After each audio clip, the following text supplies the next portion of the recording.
What? Already lost a villager? Bloody sweet Mother Virgin Mary. Okay, so we have Yo. Just lost a vill to the first boar by the looks. Yeah, the dead body is there, but even though the kills and death ratio shows 0-0, how come? When there's a dead body right there. In the meantime, Saracens War. Right, you're right. Chat off. And the game will catch up with the real time, obviously. So 14 population here for Yo, while 16 pop. So we have Yo probably with, no, without Loom. Bloody hell. Okay. And now finally the game is running in normal speed. Will we have a lane? That scout for 23k, it's really close to Yo's boar, second boar. But that dead body, wow, why it's not showing in the kills and death ratios? Because clearly Yo lost a vill there. So 18 pop for 23k, 16 pop for Yo. And Loom now, we search for 23k, so he will be on the way to fuel age. Is he? No, he will create more villagers. But why to research Loom before clicking up? Ah, yeah, that's the reason. His second boar is pretty far away, so he wants to be safe. 4 vills on that first lumber camp. Now sending more vills to that one. And bringing the second boar with a small delay. He finished already the first one and taking 1 sheep. And now the second boar, same as Yo. 20 to 19.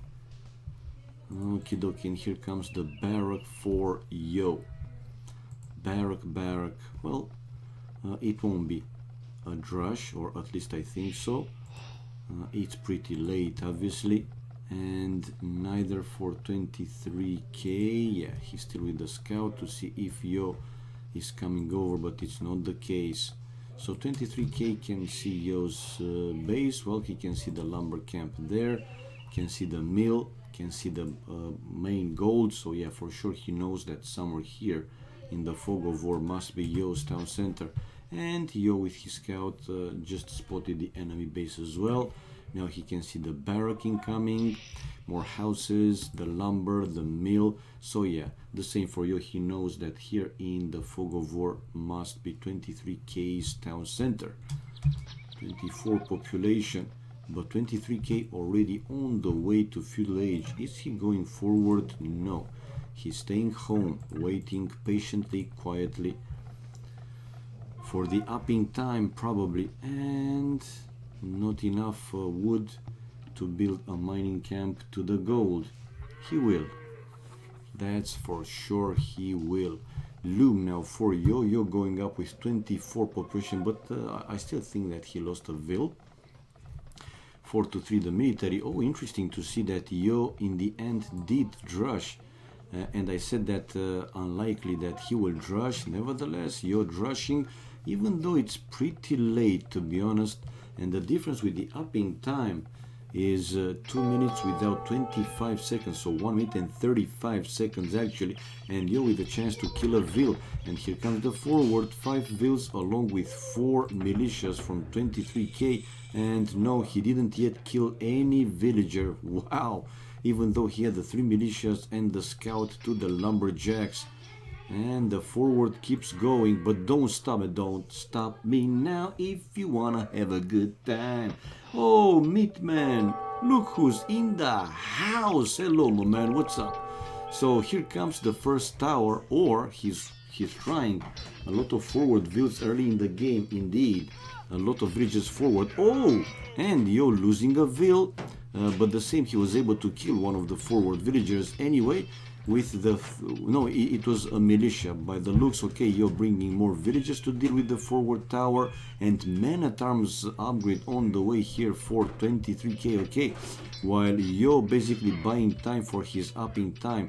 Now the question, will he also research to man-at-arms, or he will stay like this? For now, that tower is denied, or let's say rather delayed, but I don't think that 23k actually will try to finish it. So 28 population for 23k, while 23 population for Yo. Yeah, definitely able to deny completely that forward tower, but he lost all militias except but one, so no point in upgrading to men at arms. Now we have forward from Yo, or he's just building the archery range since he had all these villages forward. Exactly. Now he's returning back to the gold probably and creating archers and skirmishers for some time, while the enemy 23k building now a second archery range. Hello Karik, hello, good defense by Yo. Well, it was a good defense, but if you look at the kills and death ratio, 8 to 5, so 8 to 4 it shows here, and it seems that Yo lost one villager in the start of the game trying to bring the first boar to the town center, and I see now 23k with some more palisade wall to make his lumber camp and all this area safer. Kitsune is still alive. Yeah, I didn't die, man. I mean, I don't know. It was somebody saying or suggesting that I passed away. I don't think so, right? Anyway, doesn't matter, guys. Let's focus. So it's going to be a wall here for 23k, while let's see what Yo is trying to do as expected. And like I said earlier, that one archer and now skirmishers. He needs some type of army. He's assuming that 23k will come over with some army, or even with some forwards again to try another tower to deny him of the gold or the lumber camp. Now Yo with walls based on houses, so more houses like a wall to also have more protection for that lumber camp to the left hand side of the town center. When you stop AoC and when you die is the same. Oh my god, Karik. I didn't stop AoC, and as you can see, still breathing, man. Still breathing, still breathing, still breathing. Ooh, still breathing. Ooh, still breathing. Ooh. Oh, and we have archers from Yo now going back to the game, and even with the wall, as you can see, the villagers are in the range of the archers. Not too many for now, and also not too many upgrades. Actually, no upgrade. AoC lives forever, and so does. Oh my god. Who wants to live forever? I don't want to live forever. Who wants to live forever, man? That must be pretty boring. Anyway, we see now Yo with a second archery range, and actually Yo is the one to build now a tower to deny this wood line of 23k, and it's the only lumber camp that 23k is using, at least up until this point. Army wise, more for 23k. He also has another group of archers skirmishers in Yo's base. Yo with some palisades to deny these archers going to his main gold, and some of the units going in the range of the town center. Ay ay ay, check your units, mate. And almost another unit going down. Now some skirmishers to help Yo defending against this small raiding, and the tower for Yo is up and ready to hit, like I said, that wood line.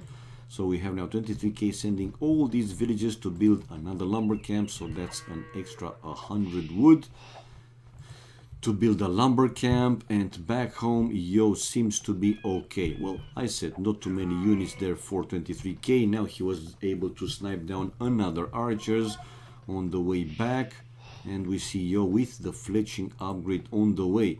Fletching already for 23k. He's waiting with more skirmishes to take down Yo's only 1-2. After losing one skirm, Yo spotted that well, let's say army, right, and running back. Now 23k with padded archer armor, so one more upgrade for him. While what's this another tower for Yo. Okay, Yo getting closer and closer to 23k's town center. 23k though with one defensive tower to the main goal, so he should be fine for a while. 46 population for Yo trying to break through. 47, 57, 10 more for 23k. Right, some palisades on that side for Yo to help defending his lumber camp. So let's see the micro. It comes down again to the micro, whoever micros better. Anyway, guys, I have, well, I did some switching, some combinations, and now I'm running a CPU 4790K on a 4.7 gigahertz with only 1.15 voltage. I mean, seems to be like not. It's beyond a golden chip. It's something like crazy. Seriously, 4.7 gigahertz with less than 1.15. That's something. Or 115, or less than 1.2 V core. If you run, you know, a 1.2 volts, 4.7, 4.8, it's considered to be like, you know, amazing. Those like 10-15% of the CPUs that can go that high frequency with low voltage, it seems that I have a champion here in my gear.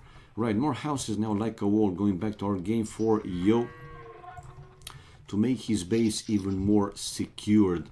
Now he's researching the armor upgrade, same as 23K, which researched that one some time ago. Before Yo with pretty big difference. Housed at 65 population, more farms with even a second mill there. Not a full wall to the left hand side though for 23K, not yet. While 55 still the 10 population difference maintained. And Yo, he was able to go through with these villagers to build another tower, but another counter tower for 23K to deny him advancing even more. Yeah, for a while 23K is not on stone anymore. He can go to the other one. I see him now building a market, probably to buy the resources to go up for a faster castle age, while Yo coming forward with more villagers, 4 villagers more coming there forward, along with his army. Army is the same, 19. Now 23K losing 1 extra, and the kill and death ratio now is coming closer, almost even. Right, but villagers, 23K with 7 villagers more, 48 to 41. Army still that 1 extra for Yo, and a tower, another tower for Yo, a pretty aggressive one to come closer to the other side, in front of the town center of 23K. But 23K now, it's his turn to send villagers and take the fight against Yo, and Yo will lose if not all the villagers, but no, he is trying to run away after losing 3 out of the 4 forward villagers. Nice title. Thank you, mate. Thank you. I knew somebody would be here that would appreciate this one, man. I knew it. Anyway, he was able to finish that tower and like this denies some farms there for 23K. I didn't notice it until now. Okay. Right, and it seems that this defensive tower should suffice for now, right? It's okay. And 23K is on the way to Castle Age, while Yo is getting closer and closer. He doesn't have a market, so he's waiting for the resources for the food now. Missing just some food. 5 now, he has everything, and on the way to Castle Age after this ville. Yep. But the difference is whoa, over 1 minute, 1 minute and 8 seconds to be more specific for 23K. So the advantage is for him. Let's see now if he will convert this, you know, faster castle age time into, you know, take some advantage on the map. To probably to try and destroy these 2 forwards, or for him to go, you know, aggressive forward. In the meantime, back home, Yo with 2 defensive towers, 1 to the stone and 1 to the main goal. So 59 population for Yo, 60 and 60 for 20. What the fuck happened? I mean, yeah, Yo now with more kills and death ratio. Okay. But we have 2 stables back home for 23K. He will mix in some knights, I imagine, or camels. What's your choice, sir? Yeah, knights. Knights from 1 stable, from the other one, nothing yet coming out. Even though he has the gold. So 60 population here for 23K, building 1 defensive siege workshop and researching chain barding armor. So the +2 armor upgrade, he already has the +1 and bloodlines, and it's time for Yo to go back home. He's expecting 23k to come over with some units, right, for the raiding, building some houses now to protect even more that main gold. And here comes the knights, and Yo still not fully returned with all his army back home. Anyway, he's in Castle Age right now, researching Botkin arrow, crossbow upgrade, 68 to 66 population. So Yo with more population when 23k was in the lead. 7 villages more and also more army. Well, the villages difference is still more for 23k, as you can see, 8, 9, now 9, but army it's now 11 more for Yo. Raiding time for 23k. Those knights with, like I said, +2 armor and bloodlines pretty strong. Yo sending some spears, and the raiding still continues, even though in the range of the towers 23k is basically trying to kill as many villages as possible to weaken Yo's economy, and Yo with a monastery, but here comes another knight to delay that monastery. Oh, almost killing another villager. So 69 the magic number population for 23k, 2 town centers for him and building a monastery, yes. While 71 population for Yo, still trying to finish that monastery. Now sending a few more units, and eventually he's going to finish that monastery, that's for sure, man. Hello double R AoC, hello, and hello everybody else watching the channel, watching the stream. Hello guys, welcome. Okay, so like I said, eventually he's going to finish the monastery, and with the difference in the army that he has, I think that he will be able to hold. Now what he needs, oh, actually he doesn't need. Is this Yo's plan to go up Imperial Age with only 1 town center? Seriously?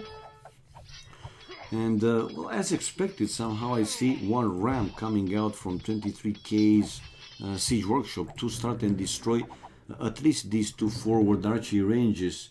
Nice title. Yeah, man. I mean, yeah, somebody else also noticed here, Karik. Righty right, more knights for 23k, not any attacking upgrade. So yeah, I think that Yo is trying to do exactly that, to go up to Imperial Age with only 1 town center. He has so much food, over 1.6 thousand, now missing just some gold. He doesn't have the building, man. He has only the monastery, sending a monk probably to collect 1 relic. He needs a second military building like the siege workshop, well, military building, siege workshop, or the university, to have the 2 buildings necessary to go up to Imperial Age. Now heavy plow for Yo. Is he building? Okay, no. And university, no. What is Yo doing? Okay, building another town center. So what's the plan here, Mr. Yo? You will stay until you'll have 2,000 food? Seriously? Or planning to build eventually that necessary building, either the university, like I said, or the siege workshop? Hello, God Bull. Hello. So 84 population, and Yo going for the relics. For now he has 1 in the monastery with 86 population, and he's building a siege workshop. Hallelujah, brother, finally. While from the other side we have 94 population for 23k. Now he's trying to get rid of these annoying towers. He was able to destroy 1 with the ram here. He lost that ram eventually, and now trying to get rid of that annoying tower to go for the extra gold and still use the lumber camps and villagers to chop the wood right there. 101 population, but we have Yo guys on the way to Imperial Age. Elite skirmisher upgrade for 23k with Botkin arrow, while Yo coming over with no, you cannot put them inside the tower, because soon it will be too low HP and that tower will go down. Even more, with 23k, 1 villager to keep that mangonel repaired. I don't think he's going to be able to do something more than he did already. So 110 population, now 11 for 23k, 92 population for Yo. And Yo, why not more villagers on stone than once in Imperial Age? or before Imperial Age, if you have enough stone, build a castle, then go Mamacitas, which is a pretty damn strong unit to deal with pretty much all the other units. So let's see now, 23k with ballistics arbalete on the way. Yo is with one mangle coming down the hill, but here comes the knights, and I don't think that Yo will be able to deliver even one blow with that mangonel. Good micro here for 23k, keeping his skirmishers to deal with enemy skirmishers or crossbows or the spears, and here comes the knights to finish off the rest of the army and chase away Yo off his main goal. Yo saving his crossbows. He's waiting obviously for the Imperial Age time, to research them into arbalest, with brothers, with chemistry, I mean all the important upgrades to make them stronger basically. And yeah, we have Yo in Imperial Age, another mangonel coming out though, only to lose it. He was able to kill a few villagers, and here comes a forward aggressive castle from 23k. He's not in Yo's face, not yet though. Yo with another town center to mine the extra gold, right? Sending the elite skirmishers to be in the range of that town center, and Yo just lost his monastery with the 3 relics. So 23k can go for the relics. Does he have a monastery? Yes, he does. Didn't collect any relic yet. He just spotted the other town center of Yo with the gold. And the arbalest, like I said, now it's a different story. They are with brothers, arbalest, strong enough to take the fight even against those knights with +2 armor and bloodlines. This is now a forward siege workshop for 23k with the big advantage in my opinion. Miss Shu, no.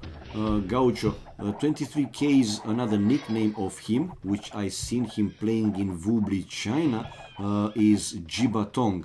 Now, I don't know if Miss Shu is Jibatong or not, but no, he's not Miss Shu or number 23. That's another nickname for Miss Shu, number 23. So it's not him. Yes, it's Jibatong. It's Jibatong. Which again, when I was lurking in Vubli, China more in the past, I seen him playing, but he changed his nickname. And since, you know, guys, in like 10 days, 1 week, 10 days, it will start the Nations Cup. We see more and more Chinese players also coming to Vubli, US to play and get a feeling on, you know, how the foreign style is for them, I mean. Okay, another castle now to deny this gold, at least for Yo, and also to try and take down the other town center. Yo with 88 population. Let's see, 23k on the way to Imperial Age, 121.89 for Yo. Yo, enough gold, but now not enough food to keep producing some, you know, strong army. So his army, it's mostly based also on wood and gold, because not too much food, man. He doesn't have enough stone to drop a castle. He cannot take down the enemy forward castles, and I wouldn't be surprised to see a GG incoming for Yo once 23k will be in Imperial Age, because he knows that he will create a few trebs, and with trebs he will destroy the defensive structures, mainly the towers, the town centers, and then is going to be like a free ticket, free way in, right, for the knights to take down these villagers one by one or in groups. Why not? Well, we have 23k in Imperial Age, and you're still in the game. He's still trying to play, and I think he thinks that he can do something more.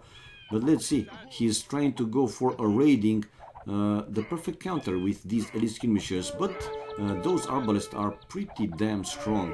Anyway, those cost only food wood, while the arbalest cost gold and wood. So I don't think that Yo, with his economy, will be able to stay in the game for too long. Chemistry now for 23k, 123 population, also pretty low with pretty much all the resources. And we have Yo, check it out, man. He doesn't have a castle to create those traps, but in return with chemistry, now he can create the bomber cannons. Saracens, they do have bomber cannons, and with those he can destroy these annoying forward castles and go back to mine the stone, to mine the gold, and mine the boat. He's playing strong. Yeah, it seems to be pretty strong. Sunrise should be the best in the game, right?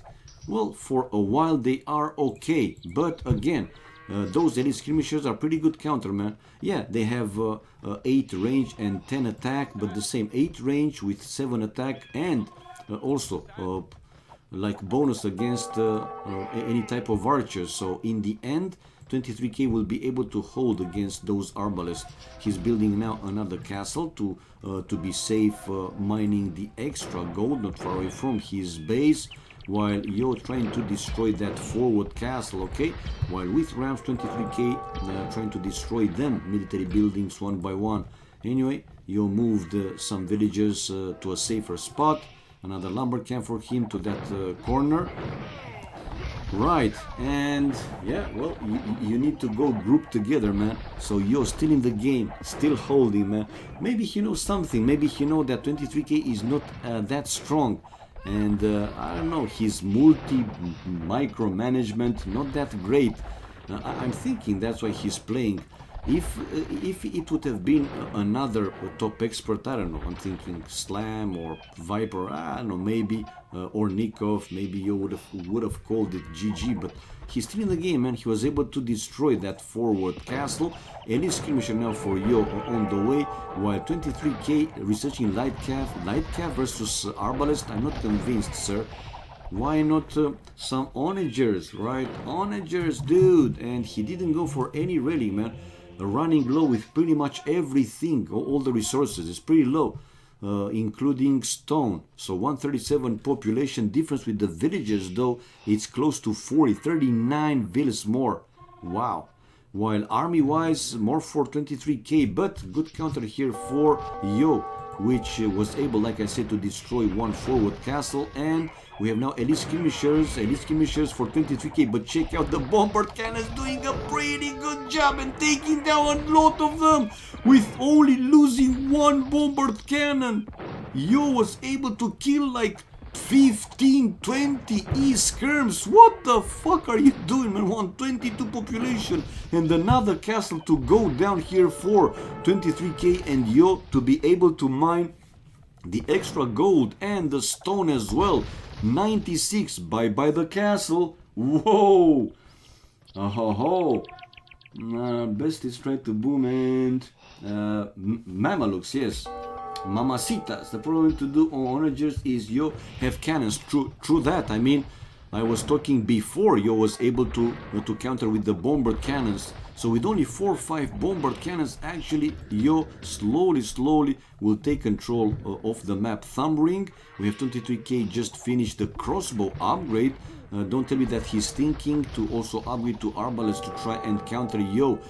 But Yo with the push more and more. 137, still around 130 something here population for 23k for the past 5-10 minutes more or less, while Yo from 80 around 80 now. He is almost no, it's 100 right now, while the extra gold here for 23k. Yo to find some extra stone, and why not some deer will help with the food, obviously. Will Yo try to destroy that defensive castle? He can see it, but first he's trying to get rid of that siege workshop. Okay, arbalest upgrade on the way for 23k. Back to Yo's base. He still has a few elite skirmishers harassing his villagers. 142 to 97, losing some more units though. He was 198, still around 100. Very low with food, gold, stone. It's okay-ish, and the same wood. But food and gold really low. Why not building a monastery somewhere in the back and send your relics to generate some more gold? That would be good, man. Now Hussar upgrade for 23k, 102 population for Yo, 151 population for 23k. Right, mining the extra gold. Why not some raiding? Come on, Yo, go and raid his ass to the economy mostly. Okay, the one to do the raiding though is 23k, with future hussars going to the wood line and now hitting the villagers, taking that gold. 152 population. Can you see the extra gold here of 23k? No, he can't, man. So that's why he didn't send anything there. He just missing for one tile pretty much around that mining camp. Hello, Mr. Dude. Hello, Maverick. Hello, everybody, guys. Everybody in the house. What's up, people? Hope that you are fine. Bloody hell. Okay. Hope that you guys are fine. So you're still trying to destroy that castle, but he is left with no bomber cannon. Right, again, pretty much the same situation with 23k trying to push back Yo and getting back control of the map. Plate barding armor for 23k while Yo is trying to drop a castle on top of that hill. Yo can't handle Hussar raiding, yeah, probably. Those relics, yeah, and yeah, those relics, man. And like I said, I mean, Yo had enough wood at one point to build another monastery and go for the relics again. He had these three, while no relic in the monastery is there for 23k. These two relics left. He didn't even go for them. And you're able to finish that castle on top of the hill. But now it's time for 23k to destroy it and push Yo back from the middle. Anyway, this group of elite skirmishers along with the arbalest might be enough if 23k is sending the hussars in the group of 3, 5, 3, 5. Yes, they are pretty good, but he can't do the big damage sending only 3, 5 like he does. You see, 3, 5, 3, 5. If he will be able to gather like 10, 15, 20 hussars, then it might be a different story. Now, foraging for 23k with the third wood upgrade, 117 population, building more military buildings, 176 population, no, that was Yo, excuse me, 116, while 23k, 177 population. And check out now the resources: gold, but pretty good, food, wood, it's close to 2000, and some stone. Right, and he's still mining the extra gold, left with more gold not far from his base. Now 3 bomber cannons along with 1 trap to try and destroy Yo's castle on top of that hill. Now I'm thinking, if that castle is going down, maybe Yo will call it a GG. Well, another castle for Yo on top of the other hill to offer some more protection for the extra gold for Yo. Not too close to the TC though, and GG, man. In the end, GG. So as expected, he was thinking that that castle might go down. So we have 1-0 for 23k. Pretty strong play by him. But Yo lost a villager in the start of the game, man. And we can see that sometimes this matter, man. Seriously, this matter. Achievements fast. Let's see if they are playing another game. More kills for Yo though, 7 more. With 4 largest more army for 23k. Let's see the economy. Yeah, clearly better economy for 23k. Check it out, man. Over 9,000 more food, 12,000 or more than 11,000 more wood, over 1,000. No, it was 800 more or less stone, and gold. It was over 3,000 more for 23k. And Yo, faster Imperial Age with only 1 town center. Yeah, he had to do something to try and come back in the game because he was falling down. He was falling behind more and more. And the 3 relics for Yo, he didn't have those in the monastery for too long. Generated only 327 gold. 3-2 the castles for 23k, so 1-0 for him. Good job, man. Good play. Good to play. So 0-1. So what's up, people? What's up? Everybody's fine? You guys can't wait, right, for... you can't wait. How do you call it? For the Nations Cup, right, to happen. Nations Cup, Nations Cup, Nations Cup. Okay. Well, it was a lot to do. You don't pay attention to anyone and you're dead. Yeah, man. GG indeed. I go around.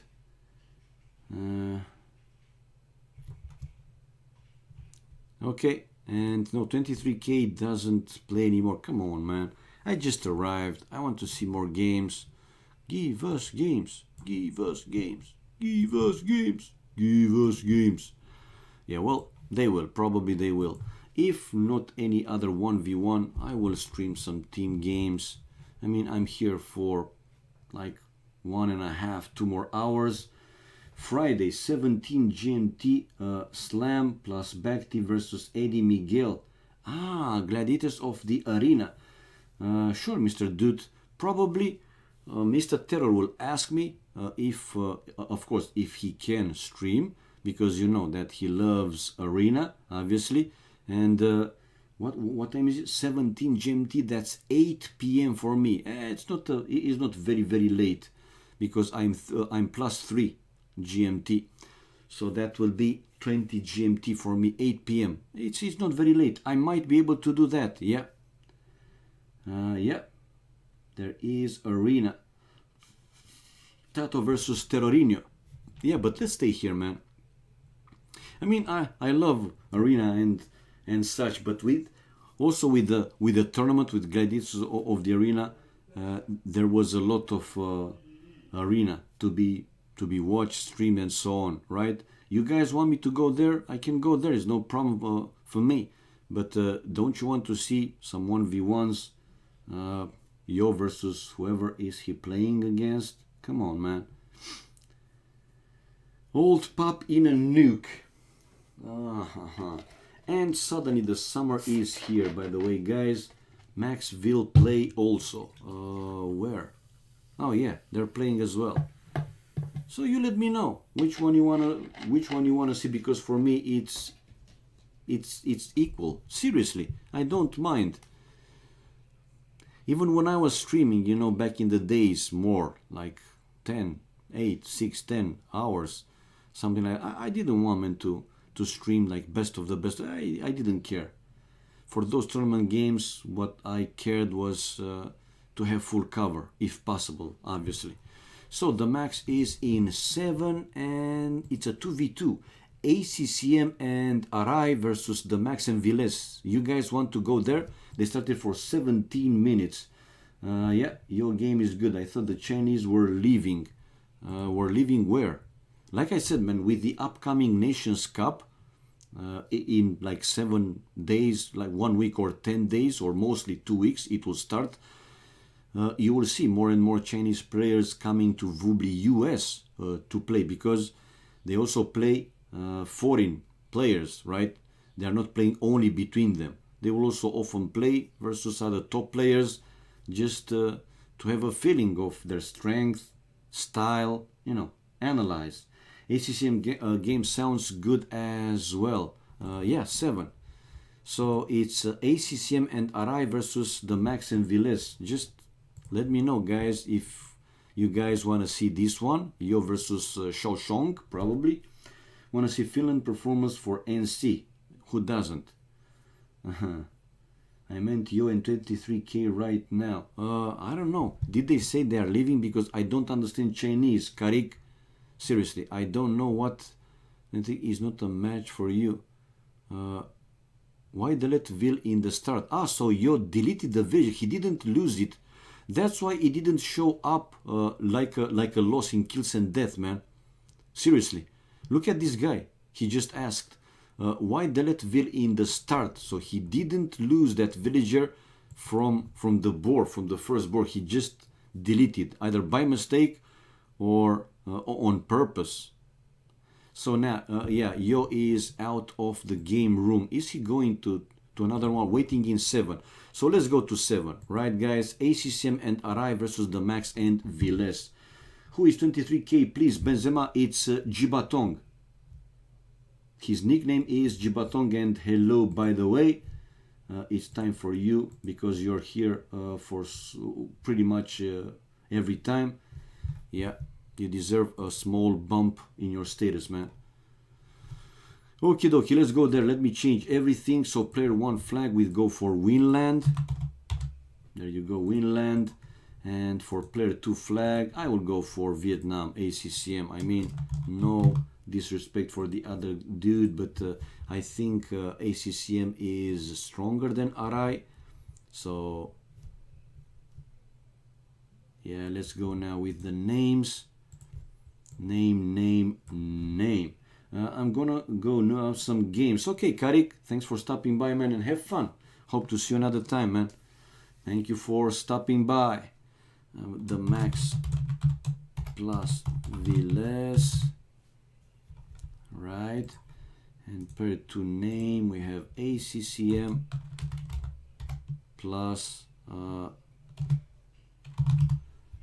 Alright, because I think they're playing in this formula. If I'm not mistaken, let's reset the score. I will check after this game actually what's the score is. Let's join, view profile. I can check right now though. ACCM, yeah, it's the first game, so 0-0. I just did it pretty fast and going inside the game. Woo!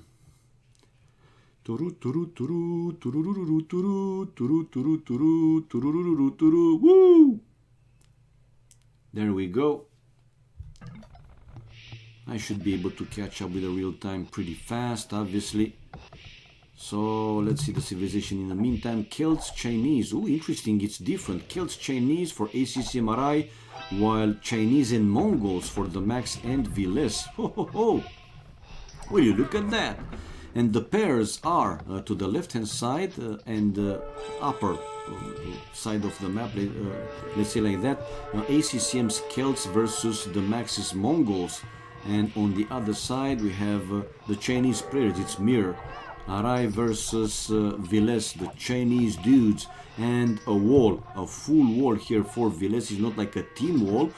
Probably these two guys are planning to do a team wall, not for now. ACCM walled by himself though, and we have ACCM on the way to Castle Age, followed by Viles and then by Arai. Okay, and this is a forward for the Max, which is was already in Castle Age, and Viles with crossbows, so it's a double on Arai's side of the map.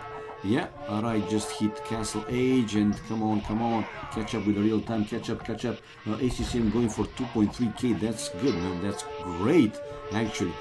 His rating is now well, in 1v1 probably it's higher, because in team games if they're winning this one, he's getting closer to 2k anyway. These crossbows in the range of the town center, another town center there for Orion, building a third town center.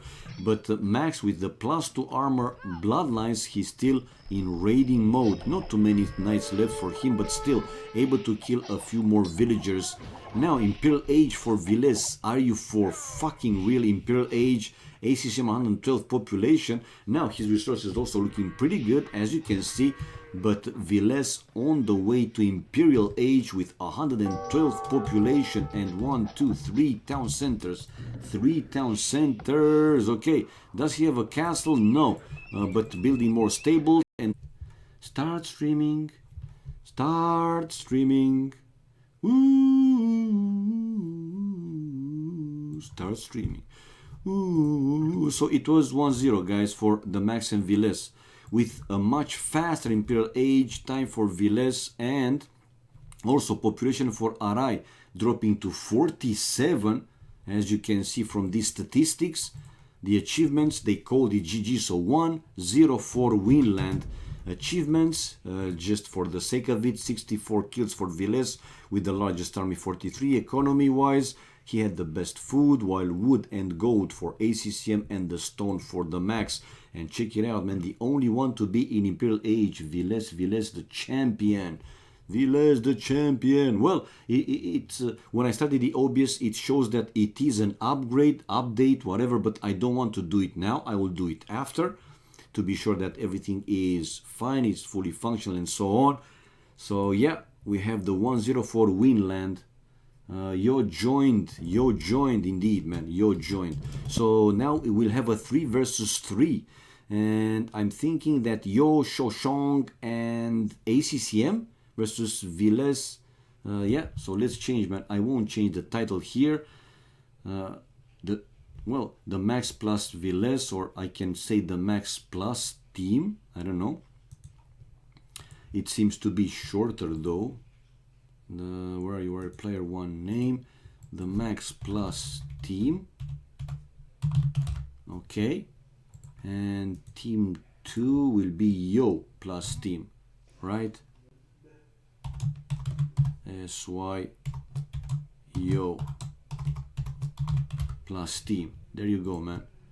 And we have the max plus team, Winland, and player 2 flag. Now let's switch to China. Right, and the score is 0-0. Let me display also the room so you guys can see it, obviously. And the spec delay is already displayed. Less than 1 minute. Let's see a 3v3. So yeah, nice with the Nations Cup that players will practice a lot. We will see a lot of team games, 2v2s, 3v3s, 4v4s, 1v1s, not only team games. That's the point. So great for all the AoC lovers. Be my lover, wanna be my lover. MBL playing, a Black Forest. What the hell, MBL? Come on, man. I mean, yeah, that map, it's, let's say, okay-ish or decent. But are you for real? Alrighty, right. So let's see. It's another Arabia, another desert Arabia, a Nations Cup. Okay, Arabia. Let's go with chat off. Right. And to see the civilizations, are they completely mirror? Yes, we have Japanese, Teutons, and Celts. So let's see the flanks and the pockets right now. In the upper and left side of the map, upper flank, we see ACCM with Japanese. Oh, is it a lame? No. Okay, with Japanese, he's versus the Max with Celts. While on the other side, in the lower side of the map and right hand side here, we have Shaoshong with Celts versus the other Japanese, Viles? No, Teutons. So Japanese, Arai is the pocket for Team Winland, and we have Super Sexy Yo with Teutons. Well, in my opinion, Teutons stronger as a pocket than the Japanese. Again, not implying that Japanese are pretty crappy Civ or close to that. No, I'm not saying that, but having the chance to go for knights and later in Imperial Age to research them, paladins and so on. Yeah, two Teutons, in my opinion, better to have a pocket than a flank. But let's see how this goes. Team Winland indeed. Japanese pocket, I go rush. Ooh. So Arai is going for the rush. What the hell? So he's not playing, let's say, the normal pocket, right? To aim for a faster castle age, which usually pocket do, right? To send knights or whatever type of army they have along with one of his teammates to double on one of the enemy players. So 11 population for ACCM and no laming. Still not any boar. Now ACCM sending the one visit to bring the first boar to the town center. The Max luring his Bambis, already 2 Bambis in the town center. Even before going to his first boar, we have Max going for 2 Bambis and the third Bambi on the way to his town center. Right, the first boar incoming. Now that villager is pretty low HP, but safe enough. He's now in the town center area, so it shouldn't be any problem. And that Bambi is going in for sure, man. There you go. So 3 Bambis, 14 population for ACCM, 14 pop for Maximino as well. Viles going with the scout. Can he see one of the 2 boars? Well, he can. And I see Shaoshong going back to his town center with 10 gold. So I'm thinking that he will drush here. Now this forest, even though it's some oasis, it's a pretty good one going to the edge of the map. So this lumber camp and also the mill seems to be pretty good, man. Pretty safe. And maybe he's going to build the barrack here, also to cover this small hole. Now the second boar incoming for no! Shaoshong, going for your second boar. Going for the second boar. Between efficient, a few views on boar and deer, too much food lose. Well, actually, it's not that much, man. Yeah, he's losing some, but not that much. Seriously. Now, Viles Will he try to lame that villager? He has the scout there, oh!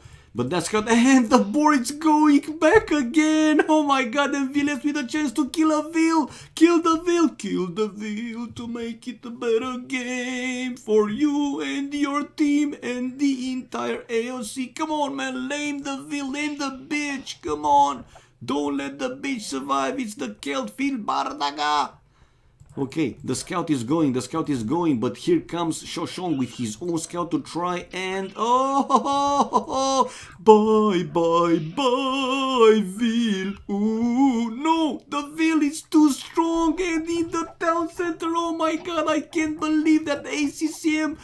Ooh, the Shoshong actually was able to take it. I can't believe that actually Villes didn't stop that boar. Unbelievable. Oh, Mr. Michael in the house. He only shoot one arrow. Stratcaster, yeah, man. It's my main. Hello, my man. What's up? How are you, man? Everything okay with you? And not only with you, with everybody else. Everything should be fine, right? So I was right. The barrack for Xiaoshong going to this small hole. Right, and this side of his map is completely safe. Well, completely. Can never be completely safe, but with more protection, obviously. Some crossbows can still go closer to this lumber camp. Epic ride, it was indeed, man, Klaus, it was indeed. Right, so Feudal Age first for the Max, followed by Arai, then Villes and ACCM. Not a big difference between all these four players, only 18 seconds between the Max and ACCM, the first and the last of these four. Right, and we have Drash indeed, man. Check out Arai, he said that he won't play the usual pocket style in going up a castle age faster. He will rush and this...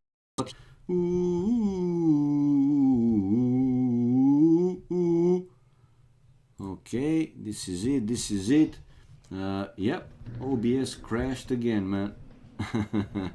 Well, what can we do? What can I do? I'm thinking, no, it's not because of the heat, dude. Like I said, I took another CPU, which is a pretty speedy Gonzalez one, but I have yet to find the ideal volt. I'm thinking because of the overclocking is like that. But it's pretty weird why only the OBS, because if the system wouldn't have been stable, pretty much everything wasn't running completely good or safe, how to call it. But only OBS is crashing. Anyway, I will give it a try, but after the stream, obviously. See, you did me mod. I see you. Yeah, Benzema. Like I said, man, you need a small. You deserve a small bump because you are here most of the times that I'm streaming, and this is actually what a mod should be. If not all the time, pretty much. Well, pretty much not all the time, but most of the times. And you are, man. You are around most of the times. Anyway, we have Arai playing, rushing forward, and he is versus Yo. Yo with one defensive tower to the main gold. Well, that tower is denying Yo of taking the berries. While on the other side, we have the Max going really aggressive. 3 man-at-arms, not only militias. Man-at-arms trying to break through one of ACCM's villages, forced to keep that palisade repaired. Twitch, I don't think it's Twitch because again, 2 times in a row it showed OBS crashed. I mean, I got a log file that OBS crashed. It's not that it was stopping without any reason. I got it say, let's see the rush to Yo. Indeed, let's see the rush to Yo. Another tower incoming, no, some more archers. Now 4 Arai and Yo mining stone with 3 villagers. He has the stable. Is Yo going forward as well? No, he has to defend, he has to hold. But we have Yo, the first one, on the way to Castle Age, followed by Xiaoshong on the other side. Oh, Villes going for raiding. 3 scouts on Xiaoshong's gold, and a spear incoming now, killing 1 one scout, two scouts actually for one villager. It was okay-ish in the end. And more houses like a wall for Xiaoshong. Okay, he seems to be more than fine. And Arai able to break through the palisade and forcing Yo to run away with his lumberjack. So now he has to build another lumber camp someplace else, right? He has to find another forest. Obviously, he will find it. Hello, Arkston, such wisdom. Your title is Radiating. Thank you, man. I am thinking the same. How much time you got today? Not too much time. I mean, depend what your plans are, Mr. Michael. I mean, in 1.5 hours, I will go for my dinner. And then if something spectacular is happening, like if I'm able to stream in Twitch, for example, you know, some poor movie, then I might consider to stay a little bit longer. It all happened, of course, with Twitch, but I'm just saying, if something extraordinary happens, maybe I'll stay around a little bit, want to do a show match. Well, it's not up to me, man. It's not up to me. But anyway, we can talk. We can talk after these games, not like here publicly, right? Just try to log in Vubli, right? Medieval Siege, and we'll have a chit chat, a small chit chat there. Anyway, it seems that Yo with some problems. Yes, he's up to Castle Age, but still with only one town center, by the way. Forced to send away the lumberjacks to build another lumber camp, right? Spending 100 more wood as a Teuton, right? He has now the siege workshop to try and still hold against this forward of Arai, while on the other side we have also Max incoming with a few archers and going straight for Yo's wood line. Now Yo will be in some problems. Okay, and the villages, bye more villages for Yo. Yo with only 40 population and probably dropping even more. There you go, man. Killing. Look at Yo. Look at Yo. And on top of that, Arai is also joining with his archers, and all his lumberjacks are gone. Wow. Now that Mangonel going to try and deliver a good hit there to try and take down as many archers as possible. The scout going, but bye because of the towers. Excuse me. Right, while Yo lost all his villagers now. Another lumber camp, archer to another lumber camp. Is he doing something else? Oh, we have Xiaoshong with crossbows in Arai's base, taking his gold miners and the lumberjacks. Yeah, man, Yo is with only 24 population. He is out of the game. So you see, guys, in some instances, in this instance specifically, that forward from Arai, it was pretty effective, man. Even a player like Yo was caught by surprise. Yeah, he was able to hold in the end, but check out 24 population only 24. Anyway, these crossbows for Xiaoshong doing some pretty good work here. And yeah, good raiding in Arai's base. We have now Vilesdo sending some knights to take care of these crossbows. The crossbows without Bodkin though, so not the strongest for Castle Age. With Bodkin arrow, they could have been even stronger. And now those knights with bloodlines and +1, I'm thinking that eventually Viles will be able to clear all those crossbows in the end. While Yo building a market to buy some resources, and another archer raiding here for Arai, taking Yo again out of wood. Yo in big problem still, with one Mangonel trying to get rid of this tower, right, and go and take his berries, and potentially going for the lumber camp again. He has to use the Mangonel though to destroy those palisade walls. And now Yo with one knight able to kill the forwardville of Arai. And we have the Max in Castle Age. Castle Age, 49 population for village, 59 for the Max, okay. 59 for 47 for Arai, 59 for Xiaoshong, 59 ACCM, and 25 only for Yo, even less than half, man. Krinos, thank you for the follow, thank you for the support. Kindly appreciated, man.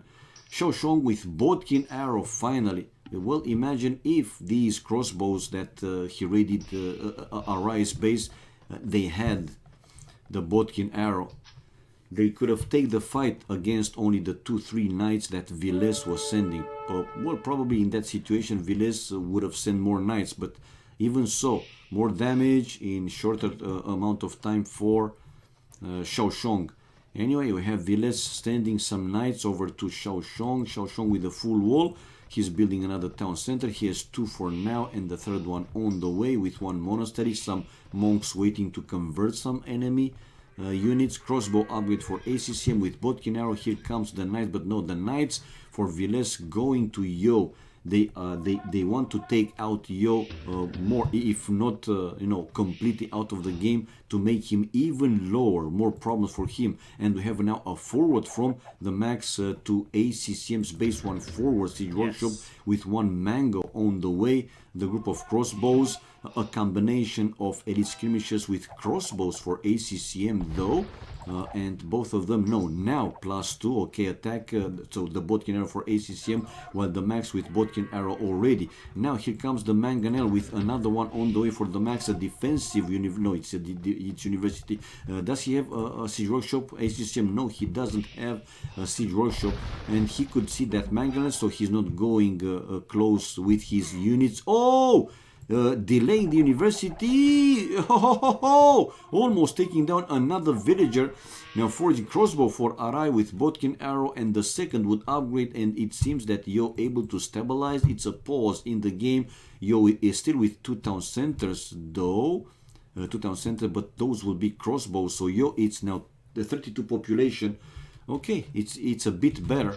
While 71 population for Villes, right, and Villes's knights, no. I thought that he will send them to Yo, but now he is bringing the knights from the back and sending to Xiaoshong's base. Xiaoshong with 1 with university build. Okay, the flare come here, mag. Yeah, here the Mangonel probably he wanted to say. Well, let's see this push from the max, and yeah, the Mangonels for the max helping him to keep that hill, the very important hill, and still the university for ACCM not yet finished. 1 Mangonel still survived there for the max. ACCM with 1 defensive siege workshop and a few more units inside those archery ranges, obviously. While heavy plows, the second farm upgrade for Villes, and ballistics for Xiaoshong. Now the 2 Mangonels hitting 1 town center, and the knights for Villes raiding Xiaoshong's base. These knights are with +2 armor, or no, it's +2 armor, bloodlines, and +1 attack, pretty strong. We have Xiaoshong sending them back to the town centers. Well, the population, it's okay, except Yo. Yo still with 37, and also not looking very, very strong for ACCM, 51. In the other team, though, Arai with 47 population. Now, not like a huge difference between him and Yo. Yo with a 3rd town center on the way, though, and the second would upgrade, while a 2nd town center now for Arai. Okay. 88 population. Any player on the way or getting closer? No, Arai, 47 pop. Okay, 95 for Xiaoshong, still creating villages from all the town centers, obviously. 39 population for Yo, also creating villages, obviously, to come back in the game. 57 for ACCM, 1 town center only. And the Mangonel, oh, good hit though. He was able to take down 1 Mangonel, 1 Mangonel from the max. Probably max is a little bit pissed right now. Army-wise, max 34 military, while ACCM, it's only 18. And bye-bye that Mango. Take another hit, take it, repair it. Oh, too late. But with the last hit, he was able to take down a few crossbows. Good job. While Villes keep coming with more knights and 3 Mangonels to hit this main goal of Xiaoshong. And the other villagers in the town center, so idols, look at the idols, 11 for Xiaoshong, 20 for ACCM. Wow. Okay, taking down some of the enemy knights. 63 population for ACCM, low with pretty much all the resources. while 105 population for the max. Okay, crossbows, defensive play there for Xiaoshong. Alright, buying some stone. Why? To build what? Something forward? No. Okay, he still has these two forward archery ranges.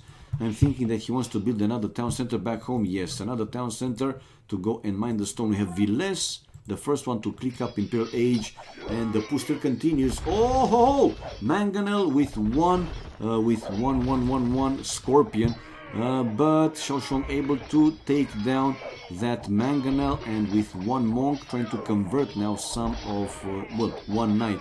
For now, only one knight, and he was able to convert one knight, but by the crossbows with the help, like I said, of the Scorpion, yeah, able to kill more and more crossbows. And now with rams, is he coming with more rams? Now more stables incoming for Viles, not creating anything else. So Imperial Age on the way. Well, it seems that Xiaoshong for now able to hold, while the forward gone for Arai, so he can't build anything anymore forward. He has to bring another villager. Anyway, the max, check him out. Castle Age resources ready to go up to Imperial Age, and here he is. The max on the way to Imperial Age, the second one. So two players from Team Winland on the way to Imperial Age. You're researching Bloodlines, Iron Casting for Villains, so the second attacking upgrade, while Xiaoshong only now with the first farm upgrade on the way. He was able to counter these knights, this raiding at least for now, while on the other side, Max is with 4, Mangan is now 3. Another defensive Mangan, therefore ACCM, and building a market somewhere in the back. He doesn't have another siege workshop though. Nope, he doesn't have another siege workshop. Right, more buildings going down, and ACCM also in big problems. Check out now, ACCM with lower population than Yo, 66, 63 only for ACCM. Wow. On the other flank though, now we see Viles will have to create some another type of army to counter the pikes of Xiaoshong. Wheelbarrow upgrade on the way for Xiaoshong, and Viles is in Imperial Age. Yes, researching Cavalier upgrade, the +4, the plate armor. Good job, man. One monastery also for him. So 116 population for the max. Still trying to take down that one town center. More elite skirmishers for ACCM to try and save his ass. He was able to take down another Mangal, getting closer to the town center, or using these elite skirmishers, while Max is still creating some, not anymore mangonels. Still trying to take down that one town center, and he did, right. Chain barding armor, I hear him going for the relics as well, right, collecting the relics. Only 1-4 now. 113 population here for Viles. What are you doing? What's your plan? Okay, waiting for the cavalry. He has the +4. No, he cancelled the +4. He had it, plate armor, but he cancelled for some reason. I don't know. Building one castle on top of that here, not far away from his forward stables. But in the meantime, GG. Yeah, I mean, with ACCM going down the way even more. Yeah, they called it GG. So Team Winland with another win, guys. Yep, 1-0 for Team Winland, the max and the team. Good play, man. Good play. That forward, that rush from Arai really surprised Yo. So we can see that even top players sometimes can be surprised, man. Don't think that they can see everything, they can counter everything. Not the case, man. It happens. It happens. Right. The most kills for the max, largest army for Xiaoshong, though 40. Economy, no sling. Best gold and wood for the max, while stone and food for Viles. And fastest Imperial for Viles, followed by the max. So two players, like I said, from Team Winland in Imperial Age. So what to do against that? And villagers, highest, the lowest in the game. ACCM in the end with only 54 villies. 54, bloody sweet Mother Virgin Mary. Okay, going back and change the score, and we have, oh, Squeak mixing in. Is he replacing some player? Oh, and 23k, we might see a 4v4 now. Anyway, in the meantime, let me change the score and go for Winland. 1-0. 1-0. And of course, let me display the new room. Yeehaw. Propertinho. Ah ha ha. Shark bite. Woo ha ha. So let's see. Is it going to be a 4v4 or still a 3v3? And these guys to come back to spec mode. We will find out, obviously. We will find out.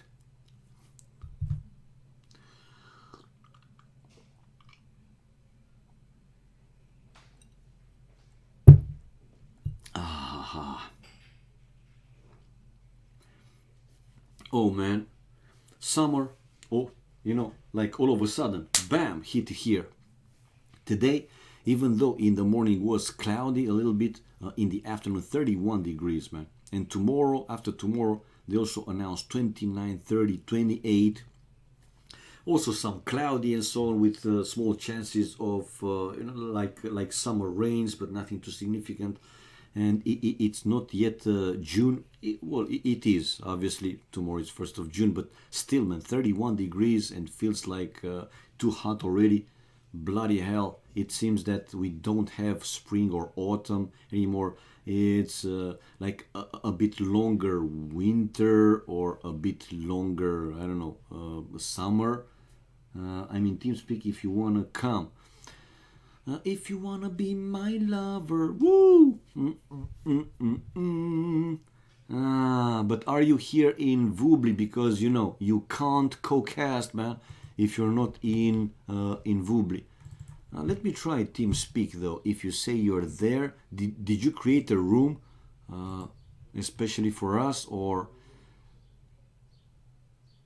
Let me see now. Trying to connect. Press OK to change the what tools. Oh yeah. Where are you? To options. There you go. And playback. You see, speakers, high definition. Yes. And for where are you? Options. For the capture, it's Yeti. Yes, it's Yeti. Okay. Moving, switch to channel. There you go. And Mr. Michael waiting patiently. Hello, my man. What's up? Too shy to talk. Okay. Trying to connect to the server. Still trying to connect to the server. What on earth is going on? I was dropping. Now trying to connect to the server again. Okay, I am connected to the server one more time. But I don't see him anywhere. Okay, CC1. So Cassini, what the hell is going on? You talk. I don't know, man. But you sound almost like a robot. You know. I don't know. Seriously. Like a teenager, man. What's going on? What do you mean? You must have a really bad internet or something that you're really like breaking up, Cassini. What do you mean, man? Yeah, it just said like you left and you joined and you left and you joined and everything Nah. was like really bad. I'm thinking that it's just because of my overclocking. Like I said, I have a new chip, a new CPU, which is like a small champion, but I have it like only for one day, so I have to find the best voltage that it goes to some specific frequencies, because I love to overclock my stuff, and if it's not completely stable and so on, it can play tricks. So I'm thinking that's why it's not fully stable. I have to test it. And find the sweet spot, so to speak. Well, that's okay. I mean, it's great to even be in the channel with you, bro. It's a privilege for me. Nah, man, I'm a normal dude, man. I'm not a pro. I'm nothing special. Seriously, I'm just something normal that enjoys this game, same as you, man. Same as you, and same as all the viewers. That's why they're here, right? Because they enjoy AoC mostly, and of course some funny stuff, entertainment that we can bring to the table. That's for sure, man. So how have you been? How's life Oh, treating you? I've been great. I've been great, bro. Let me tell you, I've been really, really great. That's And fantastic, man. yeah, yes, I'm on a high at the moment. So yeah, I'd love to bring some more games to the AoC community, like you do. And I don't know if Jeanette has contacted you just recently, No. but oh, he hasn't. But we got some great plans coming up for the AoC, obviously, and I'm really looking forward to it. I really am. We got some great tournaments coming up. We got some great things that's going to happen, and we want you involved because you're the number one, and that's you know. Well, Obviously, Jeanette will contact you and tell you the things yeah, that yeah, we've that's got great. lined up. Waiting. Yeah, yeah. I'm waiting. If you don't want to spoil or whatever, that's fine, man. Yeah, no, I don't want to spoil things, but yeah, we got some great plans, and Yes. stay tuned is what we say, you know. Yeah, yeah, yeah. Stay tuned is the one and only Memp, man. His words of wisdom. Stay tuned is. So great. Is it going to be something team based or 1v1? I mean, can you reveal that at least? It's gonna be very very special, and we're gonna get the viewers involved, and we're gonna make some Voobly world records, like the person who can make. Ah, man, I don't want to spoil it, but Okay, no, no, no. Like I said, I mean, don't reveal too much. I was just asking some simple questions, like those stuff, 1v1 or team games.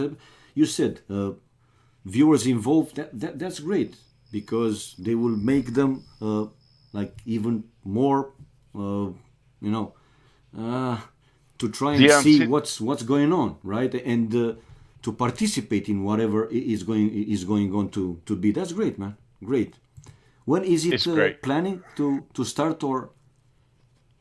It's gonna start in September, Oh, and it's gonna be like we're gonna do a Voobly World Records, and we're gonna have like a 1v1 that, yeah. like, just say like the Viper versus MBL, or it doesn't matter who it is, but the person who can make uh 40 nights plus two in the fastest time, and this is going to be the Voobly World Record, and then we're gonna hold these competitions live, like who can beat the world record, the Voobly World Record, of who So can produce, the fastest times. the fastest times for Yes. what? Because this is what I didn't get it. Fastest times for what? It's like produce 40 nights with plus two in the castle Ah, age. yeah, yeah, yeah. I mean different tasks. I got it now. Yeah. Exactly, exactly, Like it and was different. back in the days. I remember, like a few times, there were some competitions which, whatever or whoever can go up to 200 pop in the shortest amount of time. I remember. Exactly, Yeah, yeah, yeah. exactly. More or less. Got it, man. But I'm putting a twist on it. I'm putting a twist on it, like the person Don't. you choose, and we will hold like the Voobly world records. Uh, I think that's really really good. Yeah, I'm well, really looking forward to it. I'm excited for it. but do you really think that some viewer? Well, I imagine that it is going to be different setups, different scenarios, right? That the viewers can also get involved because I have some doubts, that the regular viewer, no offense or disrespect, can match in terms of skills the high players like you mentioned, Viper, Oh man, Slam, or whatever.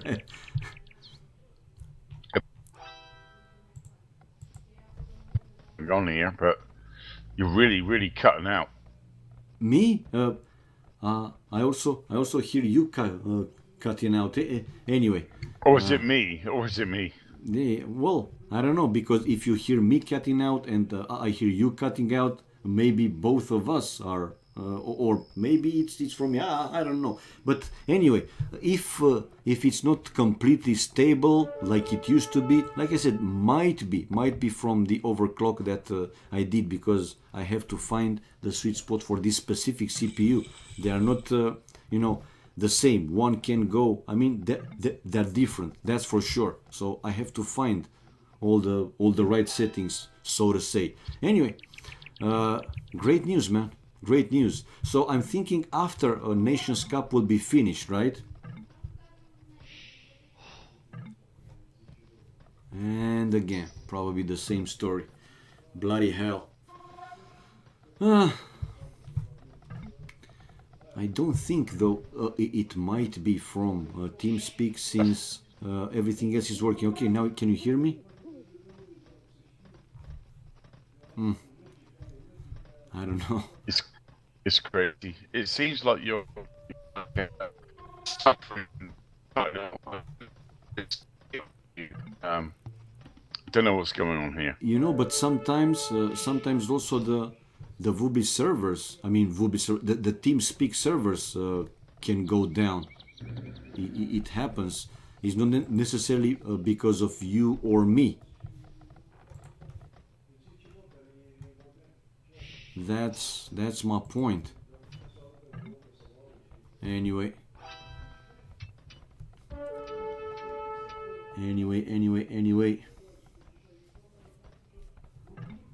Wait for him to come back, or me to come back actually, in TeamSpeak. No, I'm here. I'm here. I'm right here. Like I said, so Sounds like you are like cutting out like crazy, but I don't know. same here, man. I mean, when I hear you loud and clear and everything. It's okay. But when, I don't know, I'm cutting out or you cutting out, or or the servers in TeamSpeak are going down, then yeah, nothing is working as they should. Well, I hear you absolutely clear and precise now, so it's okay. Should be okay now. Well, when it's working, of course it's okay, but when it's not working, so I was asking, this is set to start basically after the Nations Cup, right? Yes, yes, and I spoke to Jeanette, and Jeanette will speak to you as well. All right. We got some great plans coming up for the AoC. Definitely on Vubly Official. It will only be on Vubly Official. Yeah. Like I said, And also it's when it's related to some tournament games or important events, I will also stream in Vubli Official, man. A channel that is partnered with, more feature reach and so on.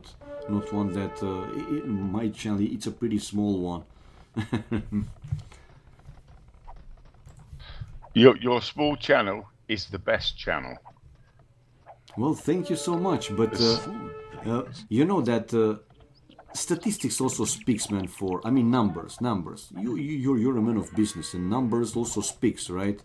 If it would have been the case, then you know what I mean.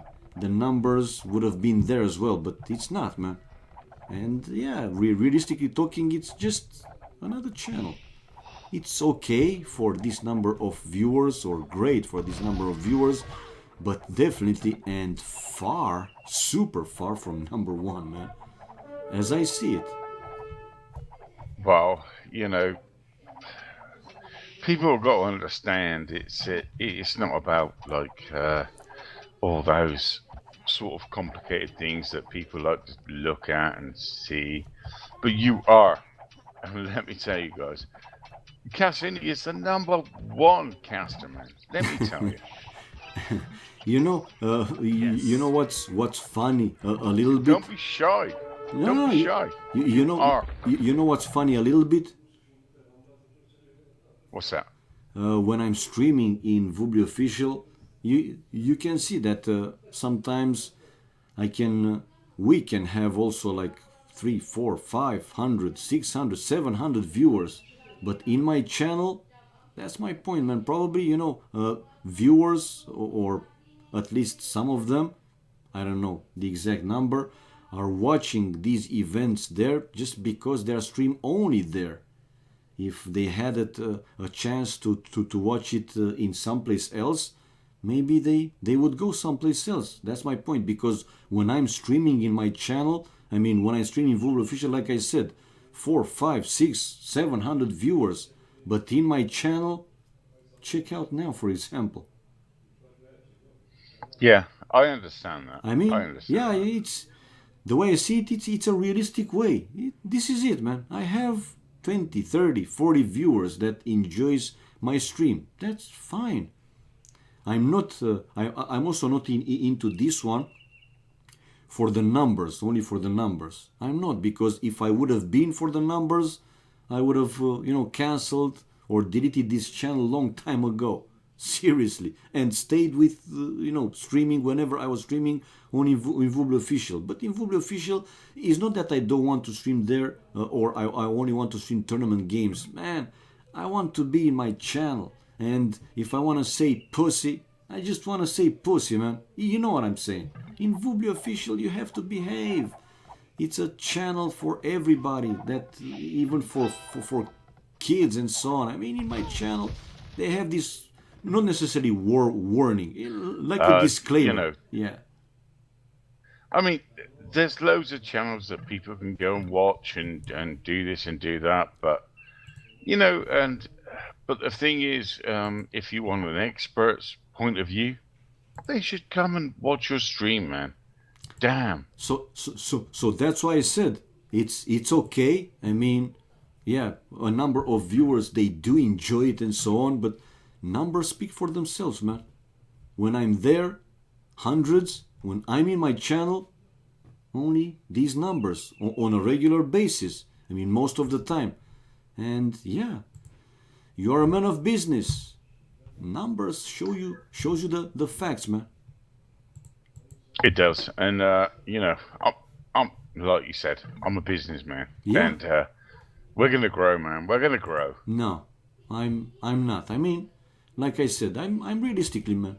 I'm streaming in this channel. Yeah, well, not on a daily basis, but whenever I can, I am. But I never had like a great amount of viewers. It's a fact, man.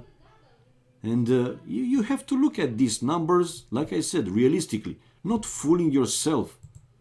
This is it. This is the number, the basic number that are watching my stream. 30, 40, 50, whatever.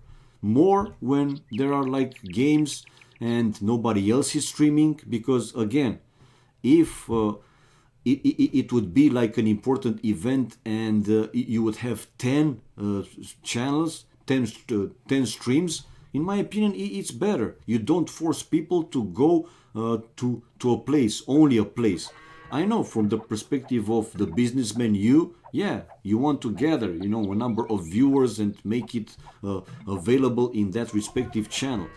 But for the viewer's point of view, like me, for example, if I watch something, I want to watch it with commentaries, or in a channel that I enjoy, man.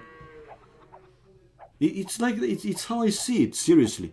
And no matter it's going to be Vubli official or escape or when they keep these like only in one channel, it's not good, man.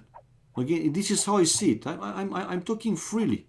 They can do whatever they want to do, but and that's them. But to me, nah, you're the number one. It's as Well, simple as that. thank you. Yeah, yeah, yeah. And not only for you, for a few others. Yes, same, because that's why they're here. Like I said, pretty much all the time. If not all the time, most of the times. And I cannot thank enough, seriously, for the support, for people being here. And again, I'm not doing this for the numbers.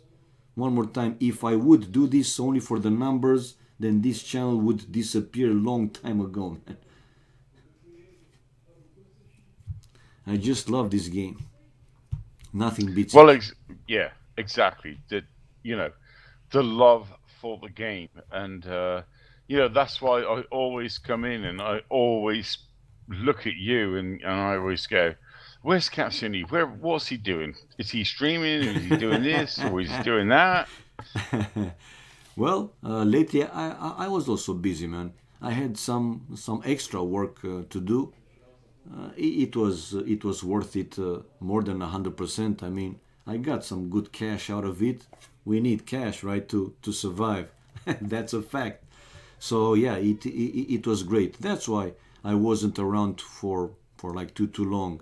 From next month, I will have like more free time to spend also with AoC, with streams, and whenever I don't have something else to do. That's for sure. But yeah, I'm still breathing, still streaming. I don't know how many enjoying it but these few 20, 30 that are enjoying it, as long as I can put a smile on, like I said, 20, 30, 40 faces, that's good, man. That's good enough for me. Yeah, I mean, to me, honestly, you're amazing. You are really are amazing. And the way you introduce the players and the way you commentate on them, I mean, no one can beat that. Okay, if you say so. I mean, Yeah, seriously, yeah, definitely. yeah, I didn't watch any other streams, at least lately, seriously. So I don't know their style. If they present players, maps, or whatever they do. So I don't know. If you watched other channels and you say that mine is, let's say, more entertaining or whatever, what can I say, man? That means I'm doing a pretty good job. So thanks. Oh, you beat everyone hands down, man. Listen, um, Yeah. you know Skype. I haven't got you on my Skype friend list. I don't understand why, but I was Mm. going to send you a video message, and I think you're going to like it. I think uh, I'm like mocking what's his name, Doctor Disrespectful. I don't know if you've ever seen him at all, No, but I didn't. I didn't. it's crazy, man. Can you send?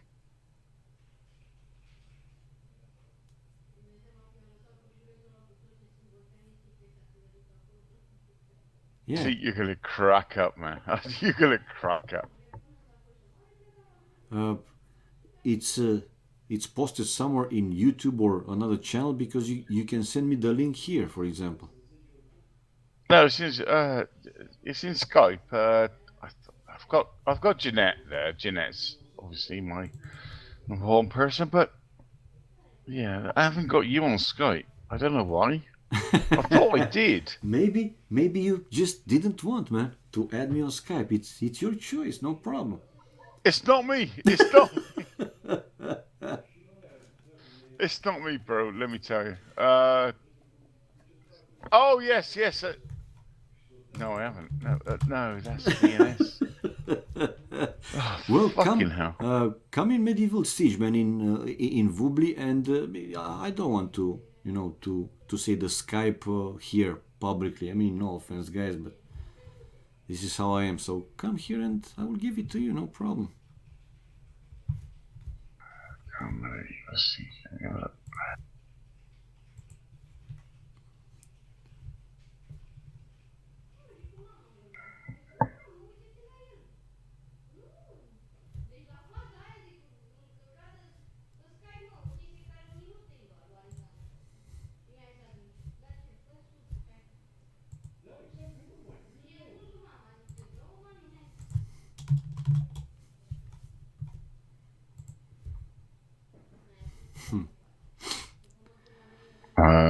Right. Okay. I'm joining now. Okay, waiting. I'm already there in room 7, by the way, if you want to watch from the spectator perspective also and commentate a little bit. They are launching, but it will be only the start of the game, so you should be able to catch up really fast.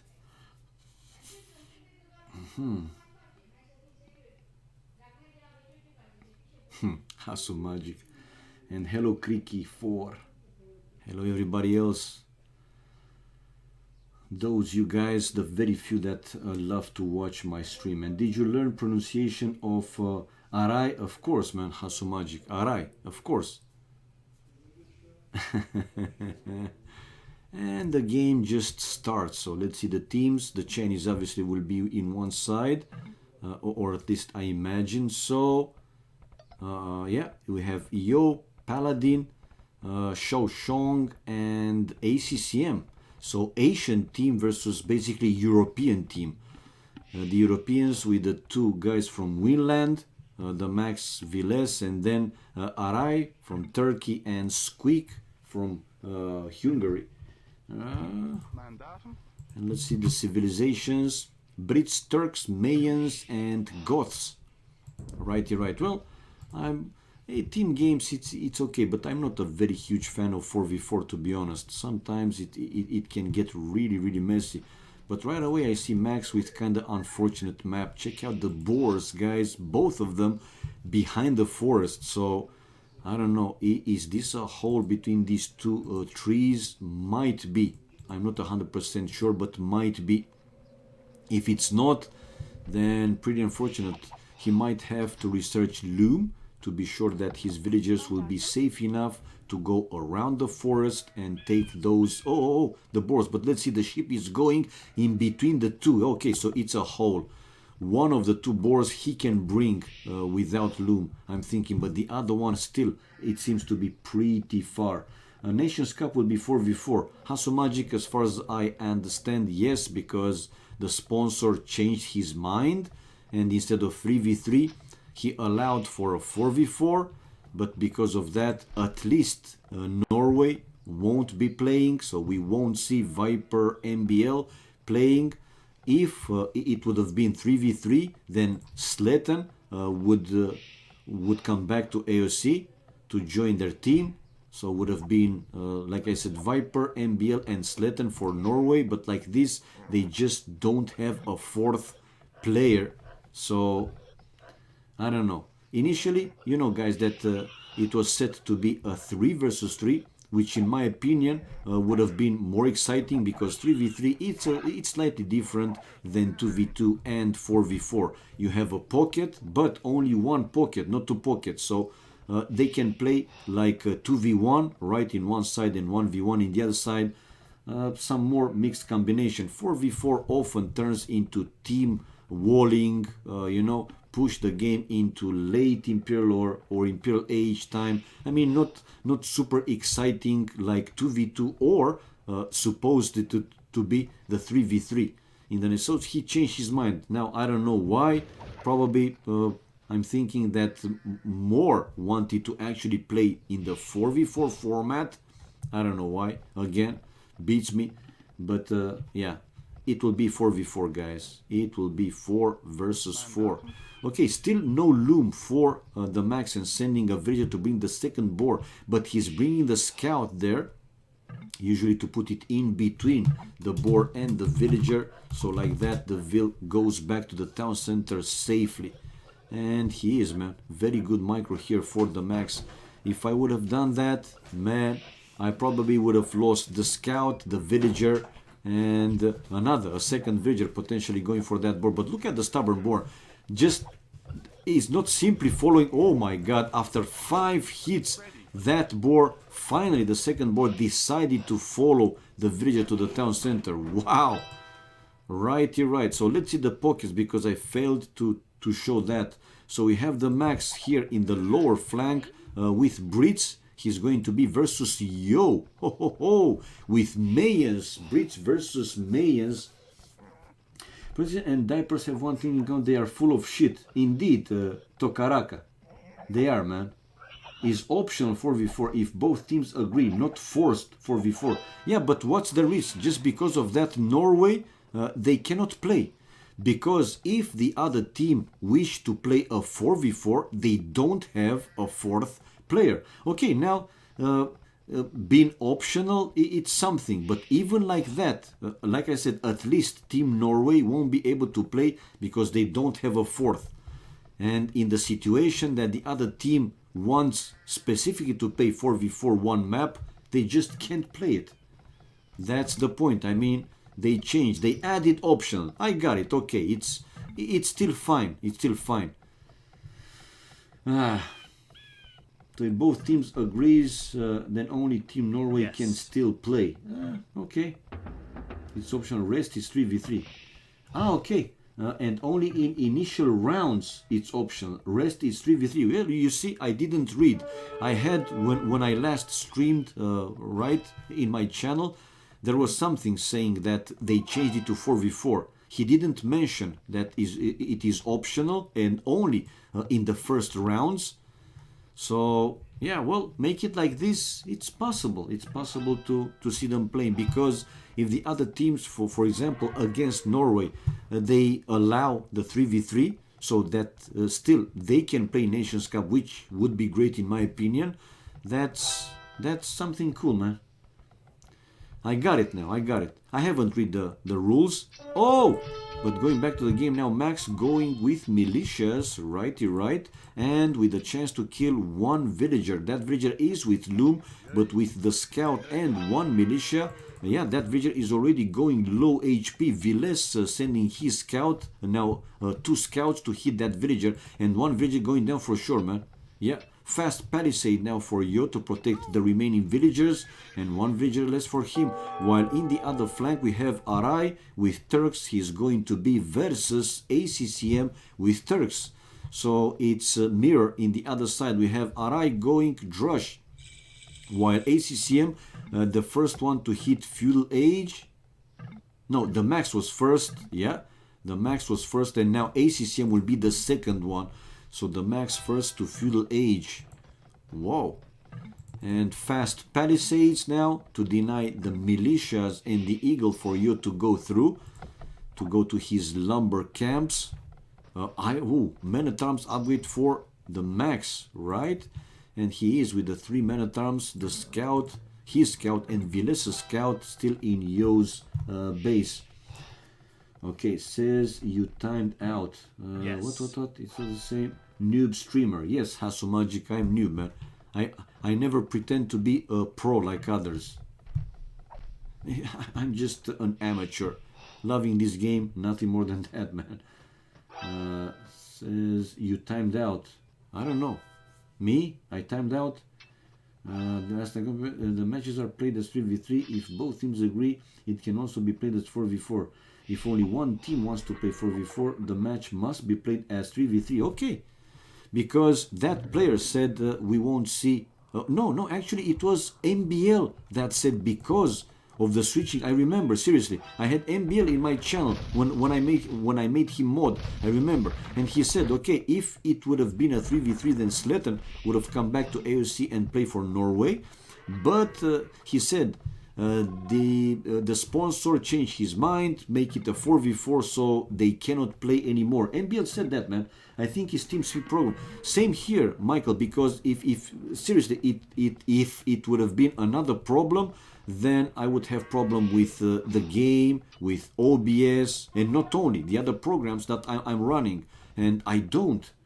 So like I said, sometimes it's the TeamSpeak servers. They can behave cuckoo, seriously, as he would have read the rules. Yeah, well, like I said, I haven't read them myself, again, to be honest. And yeah, if MBL said that, well, who wouldn't believe that actually they want to play in Nations Cup? They did fairly well in the previous Nations Cup, going for top 8 in the previous ones as well. If I at least in the last one they did went to top 8. So why not, man? Another chance to win some extra cash, right? And Yes. to play more games at the very high level. Who wouldn't want that? So I didn't know that he didn't read the rules and those were only optional. Anyway, it's not a big deal. I would love to shit on a politician. Well, anybody, really. Mr. Glocken, so many dead vills. You're right, man. But in the end, we have Yo getting rid of those men-at-arms, while on the other flank, Arai is with a full wall already. ACCM with raiding, scouts trying to break through. We have Arai though researching Menatrams upgrade. Why you consider to research Menatrams? Oh, and the forward, that's why. Playing aggressive, 4 villagers for him, and he is denying ACCM of his main gold. Ha ha ha! Good play, man. Good aggressive play. And we have now ACCM sending back his scouts to try and hold, to try and defend the 3 men at arms, while ACCM, is denied of that gold, that's for sure. His scouts are without bloodlines, so not the strongest ones and not any other upgrades, so the men at arms are pretty strong even to take the fight against those scouts. And like I said, usually in 4v4 we see a lot of walls, even team walls. Paladin with the 2 stables, with 1 house like a wall, and I'm thinking that they want to make it slowly like a team wall. Yo already started to wall more and more houses between him and Paladin. They will soon be walled completely, while in the other team, not the max with some walls. I see walls between Squeak and Viles, but not a full wall. Anyway, Viles in Castle Age with Goth 2 stables. He's sending knights over to Max side of the map here in this flank to help him probably to double on Yo. Let's see if this is working out. In the meantime, Max in with some archers, but countered by Yo's skirmishers. And he will kill a few archers, I imagine. 1 it's down already. We have Paladin on the other side also coming along with a few knights to try and help Yo defend. 35 population for Paladin, 38 for Yo, and 37 for ACCM, 38 for Xiaoshong. Not too much, Manuel. 51 for the max, 45 Arai, 35 and 37 Viles and Squeak. Right. And another tower for Arai getting closer and closer to ACCM's town center. ACCM though, on another note, he's on the way to Castle Age, but forced to send his villagers away. Look at him, only he kept a couple of them, but denied of like 5 or even 6 or 7 farms. More towers incoming by Arai. While he has the army, why don't you send the army and try to deny ACCM of building that defensive tower? This is what he's trying to do. In return, he's sending ACCM, he's sending his scouts to also deny the tower for the enemy. And the defensive tower built by ACCM just in time. Right, let's see the fight. Now some spears with the combination of those men-at-arms taking down another scout. ACCM with the problems, and check out Arai building the tower which is really close to ACCM's tower to still try and deny the wood line and the hunt there, the deer for ACCM. Whoa! I don't think this is working, but you can never know. Now ACCM with another counter tower and a few units to fight off Arai's army. While let's see, knights for Xiaoshong, okay? Knights for Xiaoshong into Viles base. He's in between Squeak and Viles with a chance to find the lumberjacks of Squeak, at least from one lumber camp. And yeah, the knights going right there. Let's see how fast Squeak is reacting to this raiding. Okay, he's going back with the Vils, but already 1 down, with the second one to go down and potentially even a third one. So 2 villagers down, 3 villagers down. Maybe a 4th one. Yeah, 4 villagers. That was a pretty good counter raiding the max on the way to Castle Age. And in this flank we have, who is this one? Viles with knights on one side and Max with archers, while on the other side Yo with archers, skirmishers, and Paladin. Paladin is with +1 armor but no bloodlines. Well, Brits, I don't think they have bloodlines. That's a ballsy tower, it is indeed, while those knights from Viles Goths also without bloodlines. So we have the knights aiming for the enemy archers from both players. Let's see who has more. Yeah, in the end it seems that Paladin and Yo winning this fight. Paladin 55 population, Viles 61, while on the other side, okay, plumed archers incoming from Squeak, 1 defensive tower for ACCM to protect his stone. while he's still yet to find a way to destroy these two towers that are denying him of 2 gold mines, and the third one is close to the edge of the map. So ACCM for now, he has a chance to go for this gold in the back. The max 46 population, 65 population for Villes, already 3 town centers, 60 population for Paladin, also 3 town centers, while 69 population for Shaoxiong, 3 town centers as well, and ACCM 2 TCs, yeah, 2 town centers, and building a siege workshop. Can he see the extra gold behind the forest? Yes, he can. Yes, he can, definitely he can. While 48 population for Yo on the way to Castle Age. Let's see, will Max be able to do something more with his forward, or he won't? We have to wait and find out. Katsuni is the best Tsuni, Mr. GPN. You don't miss a chance to be here, man. Nice to see you. Nice to see you. A baby daddy or daddy baby. I don't know, man. Whatever fits you. Okay, going back. Let's see. Villes again bringing a group of knights to Max base.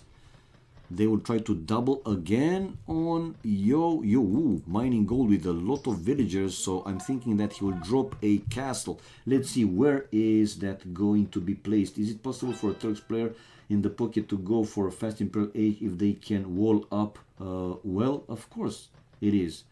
Earlier, but visitors. Why have in real life friends when you can be here? Oh my god. This Dracon isn't here anyway. Oh my god. But what? It's you have a thing with him, or what's going on? Anyway, we have Squeak now with another castle. He has already won, and the second one on the way, right? And Max is trying to break through, but one layer of houses behind the palisade, and now Yo once in Castle Age building another layer of stone wall just to be sure that the enemy won't break through that side, to the left hand side. Okay, crossbow upgrade for Yo with Botkin arrow, while the other Arai is 40 population. How many TCs? Only 1 town center. Ooh, not the best, to be honest. And still with these 2 forward towers. In the meantime, he was able to lame at least 1 gold, and now the second gold. So the main gold for ACCM lamed, and with another villager, Arai is now laming the secondary gold of ACCM. Okay, did ACCM went for the gold? Now he is building another town center to the extra gold there in the back. 41 population for Arai, 82 population for the Max. Okay, and the flare here for what? To open the palisade wall. Squeak now finally going out. Metal, is that you? My god, I like the expansions, but I didn't like how they increase the build time of walls. Okay.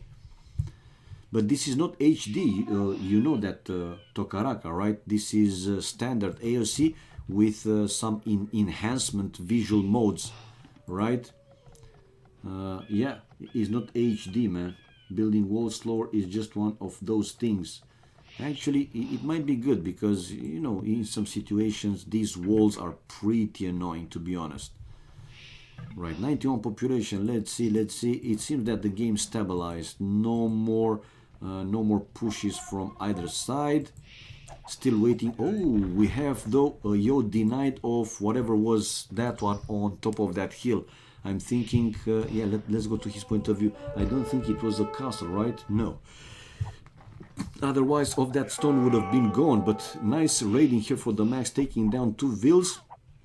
Yeah, 2 vills and a third vill just before going back to the tower.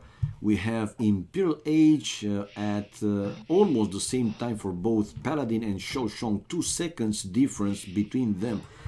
While Pruned Archers from Squeak going to raid Paladin. Paladin wanted to build a castle in between the gold and the stone, the extra gold and the extra stone, just in front of this town center with the stone. Hola, Horshi, hola, gringo, ¿cómo estás? Hombre, ¿cómo estás? It would be nice if Ubisoft had a standard mode that makes it similar to HD balance, and fixing bugs like fervor not even working at all. Yeah, well, I don't know, maybe they're thinking of yeah, upgrading to a newer one. I don't know. I don't know any news, at least not yet. Okay, Squeak on the way to Imperial Age, the third player to be on the way to him, while Paladin, with these Knights plus 2 armor but no bloodlines, is trying to get rid of those Pruned Archers, but nice spot there found by Squeak. Yeah, and he's taking the enemy Knights down one by one. Wow. While Paladin is basically sacrificing this small group of knights to be able to finish this castle and like that to finally kill all these annoying plumed archers. There you go, man. Now with the castle, these plumed archers are going down one by one, and Paladin also bringing one relic to the monastery because why not?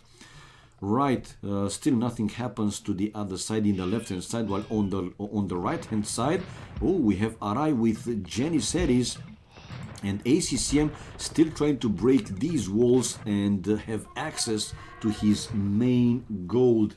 Please stop speaking Elvish or Spanish, I can't tell. Me no hablo española, but I'm fine. How are you? I'm fine as well, Mr. Horoshi. Hope that, yeah, all is well. Yeah, well, all is well, basically. Me no hablo español. Righty right, a forward castle incoming for Arai. So we might see a pressure from these two players, Quick and Arai, on the right hand side of the map, while Xiaoshong forging squires upgrade on the way. He is the Goth player. Wow. And here comes the hot stepper, right? Building now more barracks and expecting to see incoming of Huskers and Halbs. But the plumed archers are also pretty good to deal against Huskers. If Squeak is researching them, he's on the way to if you'll be able to research them to elite and, you know, the other important upgrades like thumbring, chemistry, then yeah, those will be pretty badass, man. Yeah, the teams are always switching in the overlay. Is it a bug? No, it's not a bug. In the left hand side, I think it shows the team that is in the lead. You see here it shows also the highest score, so if the other team is in the lead, then it's also switching from the other side. Anyway, still defensive mode there by ACCM. Okie dokie, while on the other side we have Paladin coming in the middle with another castle dropping on top of that hill, and villagers moving closer to Yo's base, probably to drop another castle. For now he was able to kill a villager to deny that walls with houses. And I see the plan here for Paladin. He wants to build another castle while Viles is there with his group of knights taking the villagers down. Well, Paladin going like that without too much protection, it's risky, especially when you go pretty close to the enemy bases, man. It's really, really risky. So now Viles, you see, now that the other team is in the lead, they are showing them to the left hand side of the table pool. Is one of the Turks players going to imp yet? Well, he is in Imperial, right? Arai, no, it's in Castle A, excuse me. While ACCM also in Castle A, no. Neither of the Turks player on the way to Imperial Age, but 100 population for ACCM, 105 population for Arai. Well, again, not a big difference. But like I said, now with Xiaoshong in Imperial Age, here comes the Huskers in the middle. Check out Xiaoshong building more barracks to create obviously more infantry there from the middle. So he can go with his infantry to either side of the map faster from the middle. Right, he can reach pretty much in any corner faster than from his base. That's the idea. Right, and Paladin again coming with the villagers to build a castle, but this time not completely on top of that hill, not far away from the hill, but still would have been better on top of that hill, that's for sure, man. Anyway, on top of that hill we have Yo with a castle, and plumed archers, no, he is with crossbows on the way to Imperial Age, but let's see, the max is already with arbalest, with ring archer armor, and here comes Viles with his knights. Two-man so blast furnace, so the +3 attacking upgrade. These are knights from the gods. Okay, he's not researching the cavalry upgrade. So, with a chance here, the Max obviously and Villes to take down that defensive tower, the defensive castle, excuse me, and continue the push into Yo's base. But here comes Paladin, man, and after that castle downhill, Paladin decided to build another castle on top of that hill. Xiaoshong incoming with Huskers, elite Huskers though, and they are stronger to deal against those crossbows, the arbalest even, while we have elite snipers from Paladin. That castle though down for Yo, and Yo is with plumed archers, bracer with elite skirmisher upgrade on the way. Chemistry, can they stop this? More Huskers incoming from Xiaoshong to save Yo's ass. Huskers are super strong, not only strong. And we have Imperial Age for ACCM, guys. Imperial Age, while Arai is not in Imp or not on the way to Imperial Age. No, Castle Age. That's no good, man. That's not good. The max 169 population, almost the magic number, but he's continuing the push now with capped rams, masonry. Well, with Brits he cannot upgrade them to siege rams, and now Max is the one to drop a castle on top of that hill. But the elite snipers with 12 range against the 10 ranged arbalest, I'm thinking that Paladin soon will have the advantage here. And with the support from those Huskers, not anymore. Now with the it's Villes with the elite Huskers, but Xiaoshong also bringing his elites from the middle. Both players, who is stronger? Another castle, yes, another castle incoming for Paladin. Wow, don't waste the world. Yeah, don't waste them. Xiaoshong is sending those Huskers to raid Arai. Arai 128, 29 population. He's pretty low, man, but even lower for Yo on the other flank, 88. And we have walls down. Yo in danger here of losing more buildings, more villagers, more economy. Capped ram for ACCM with the third wood upgrade. So let's see if Paladin will be able to push strong enough to push back Max from that hill to make Yo basically be able to hold better, man. It's GG, not yet, man, not yet. While 164 population for Villes. Oh, but look at the push from Xiaoshong straight into Squeak, man. Squeak to build another castle and a siege workshop. He has them elite plumed archers, and like I said, elite plumed archers doing pretty good even against those elite Huskers. That gate though is down, but the power of spamming for Goths is super strong. So let's see if Squeak will be able to hold, because those plumed archers will go down eventually, that's for sure, man. Right, while on the other side also push back from ACCM, because Arai is on the way to Imperial Age, but by that forward castle, ACCM able to destroy some of those stone walls to have access to his main gold. Right, Imperial Age, we have Siege Ram upgrade on the way for ACCM, and the push from Xiaoshong into Squeak still continues. Squeak with the army is, how much army? 40 army. While Xiaoshong is with 59 army. Yo, the lowest, 7 army, 41 for Squeak, 42 now, 58, 44, yeah, pretty significant. And the push from the Max into Yo's base still continue, while also Max holding against Paladin's push. Not only holding, but able to destroy one castle, but the same for the Max, he lost that castle on top of the hill. Hoardings for the Max to make his buildings stronger, obviously. His castle stronger, while on the right hand side, I feel that Arai soon probably won't be able to hold against ACCM's push.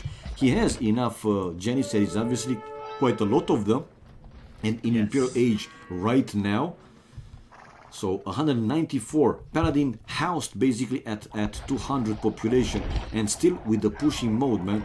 Those 12 ranged snipers against 10 range arbalest, giving him the edge, that's for sure. And Yo with the siege rams can push even stronger. Now another small group of elite Huskers incoming from Villes to deal with the enemy onagers, those from Paladin, but like that he's kinda leaving his allies Squeak a little bit open here. He has a few Huskers, but not enough.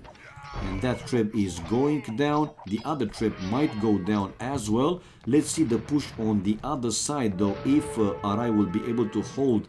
He has the elite Janissaries upgrade as well. 2 castles, okay, not far away from the trade line on the right hand side though. If ACCM will be able to destroy this defensive castle, then even more problems for Arai. Let's see, on the other side though, Paladin able to destroy both the castles on that hill and close to that hill for the Max, and now pushing Max back. 120 population for you, finally able to go above 100. He was 80 something few minutes ago. And Max eventually will lose even more military buildings. This house is like a wall and the buildings will go down like almost they were not even there. The siege ramps too strong for that matter, obviously. While on the right hand side, well, not only ACCM with the push, but we have also elite Huskers, a few elite Huskers from Shaoshong raiding also Arai's base. And not only that, some of them, they are in the trade. Some of them, they are also in the trade. Well, for now, Squeak was able to hold. That's pretty good. And trying to build another castle, while a bigger group now of elite Huskers going to try and deny that castle to take the fight against only the few plumed archers. No, we have Shaoshong going with his skirmishers straight in. No, he decided to remain there and take down the trebs, the villagers. Will he be able to stop that castle? Will he be able to stop that castle? That's the question. Yeah, another trap going down, another small group of Huskers incoming, while Squeak is trying to finish that castle, and I think he will finish it, but that will go down pretty fast. Siege ram for Squeak, caravan, well, on the other side, we have Squeak with this group of elite branches actually helping to hold against ACCM's push. Squires El Dorado from Yo, so potentially here Yo might come also with elite eagles. I don't know if that's a good idea. We will have to find out.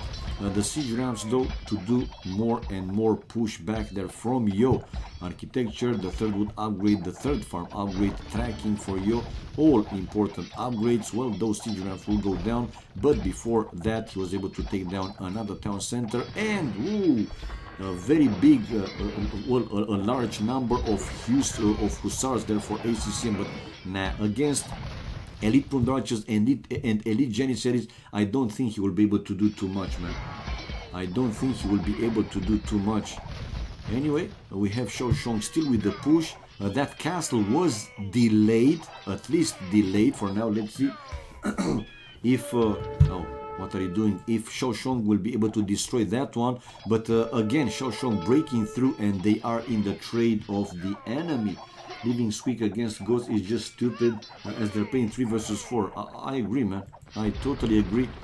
Anyway, that defensive castle for Arai is down, while Squeak, instead of well, defending his own base, he has his plumed archers to help actually Arai hold against ACCM. It's GG, man. It's GG. I mean, pushback. The pushback would have continued, and we have Yo coming indeed with elite eagle warriors, but the GG called by Team Winland this time. So we have the 1-1, guys. The Chinese team able to win one game. Well, Chinese with ACCM. So GG indeed. 1-1. Achievements fast. Let's see. Achievement fast. Military. More kills. The most kills for Shaoshong. Also, the most units lost for him. Largest army belonged also for Shaoshong. 77 economy. Let's see. Squeak with best food, while best wood, excuse me, while food was for Shaoshong, and the trade, not too much by any means. Slinging, Paladin sending 8,000 resources. That's quite something. Gold best for Paladin, and the wood for Squeak, like I said. Okay. Technology fastest Imperial Age, Paladin 3243, and Society Villagers highest Shaoshong 157. So the 1-1. Chinese got Chinese God player did well. Indeed, Matthias. Shaoshong did great, man. Did great. So we have the 1-1. Let's change it. Let's change it. 200 field. Yeah, red player 500. Totally agree, man. I totally agree. But Villes, for quite a while, until, you know, late Castle Age, he was going knights. As a Goth player, he was going knights, while Xiaoshong decided to go for the infantry right away. And yeah, he could go faster to Imperial Age and do more damage, man. Do more damage in the long run.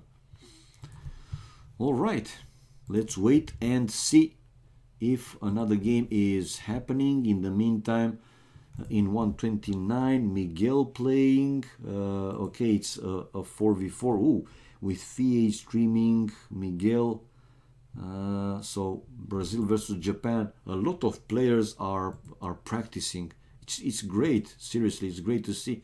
While Terror versus Loiza in 51, with Loiza coming out. Okay, shall we stay here for another game? The Winland guys missing one player, while the three Chinese players still there. Yo, Paladin and Xiaoshong.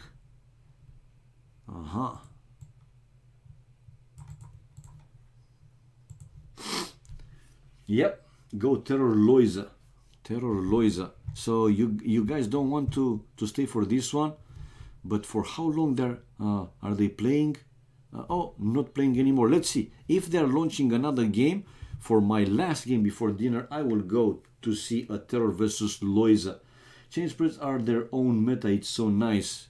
They are, man. But it's nice to see them coming to Vubli US to also play versus you know, the other players, not only between them, because different styles, you know what I mean, different strategies and so on. So it's great. It's great to see them coming back to, well, coming to Vubli US to also play some games, 1v1s, team games and so on. So let's see, will they play another one? Because now both of them are out and waiting in room 51. 51. Yeah, both of them are out and they're waiting for the spectators basically to come out and start another game. If it's going to be again another game, I will be there to stream it. If not, I don't know. If these guys will find another player to go another 3v3, then I will be here. Can pull me into channel. Where? Oh, I thought you're not coming back, Mr. Michael. So I just left TeamSpeak, but let me join again. No problemo to me, man. Okay. Ah, here you are. So let's create a channel, man. Let's create a channel. Jesus Christ, dude. How do you do that? What? How do you do that? Seriously, the casting you do, it's unbelievable, man. We just can't keep up with you. It's awesome, man. Nah, man. It's freaking awesome. Okay. Michael. You know already, right? Okay. You know.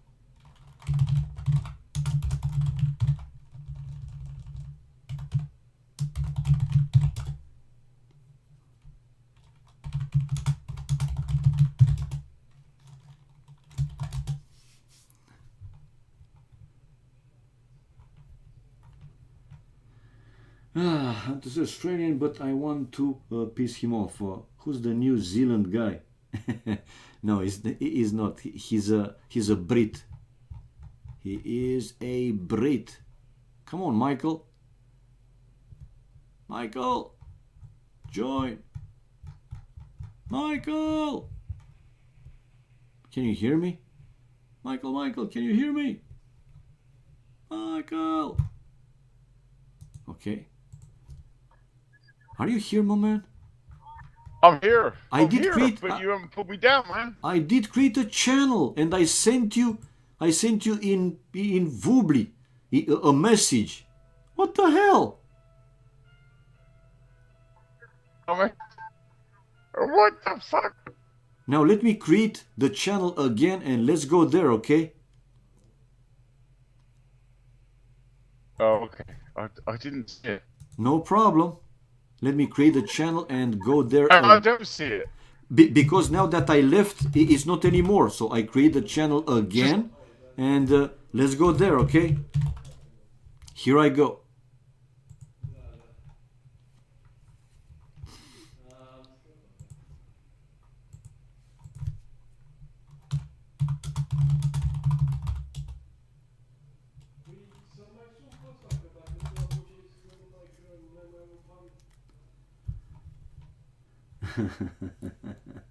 Failed. No, man, he's not a fail.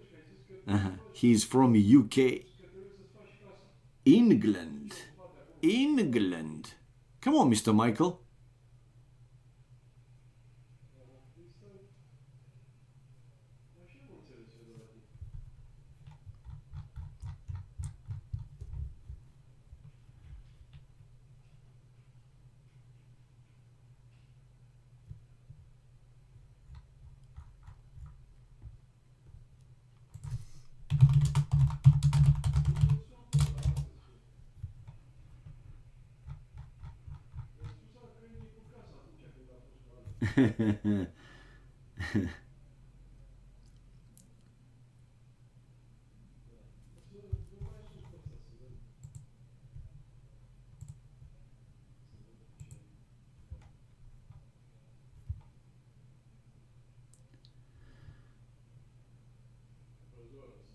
It is more. Okay.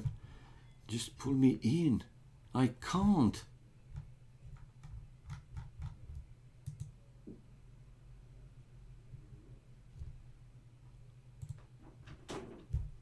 oh, What the hell, man? I there mean, we go. I did send you all the info in there. What? You couldn't Yeah, well, join? yeah, no, it's like secretive or something. Yeah, but I sent you also the pass, which is the usual one. You know it already. Come on, man. Ah, right, yeah.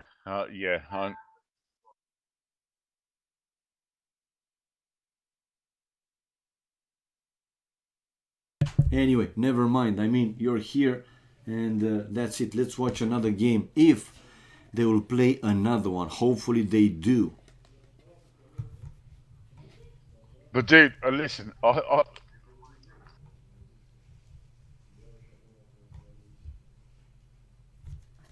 Yeah. Now I didn't drop it. Your microphone didn't show up as speaking any sound. So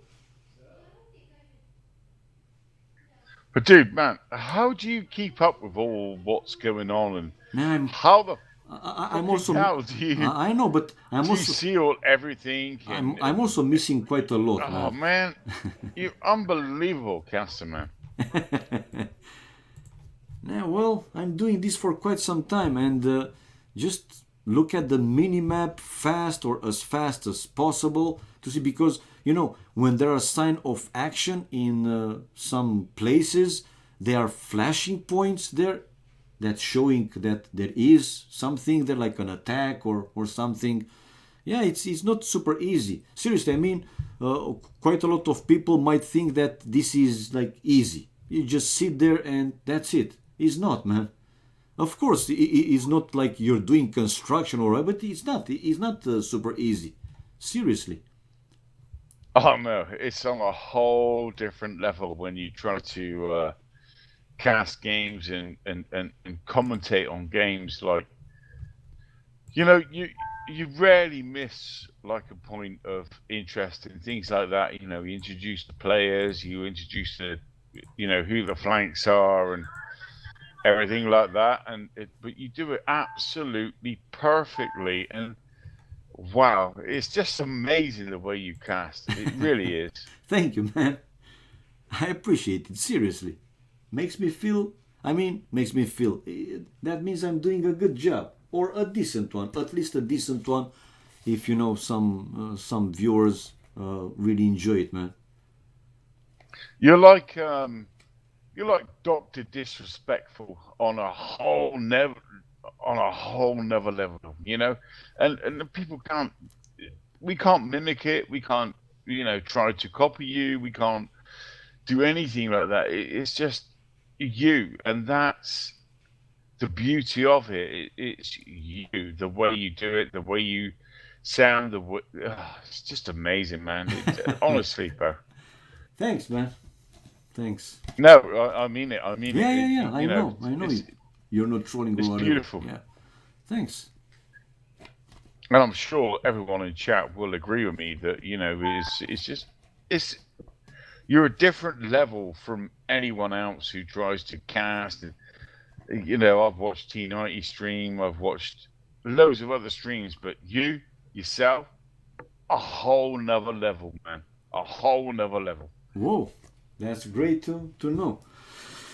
Seriously, that's great to know. Thanks, man. No, you're welcome, man. You deserve it. You deserve every recognition that you ever get. And I don't know why people don't, like the AOC community don't employ you to do much more castings that you do. You know, you're on a different level. You're on a different level to everyone else. Yeah, well, what can I say? If only the numbers would show it as well, man.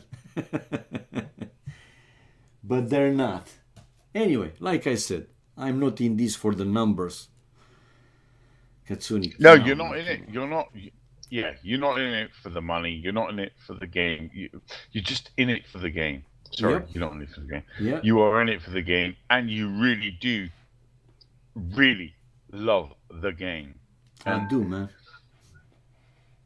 people say we love this game, we love this, and we love that, but you really mean it. There's a different level of streamers and people who do the AOC stuff. Like, we love this game and we love all this and all, but you really mean it. Okay, it's good to know. Like I said, man, it's good to know that I'm inspirational for some.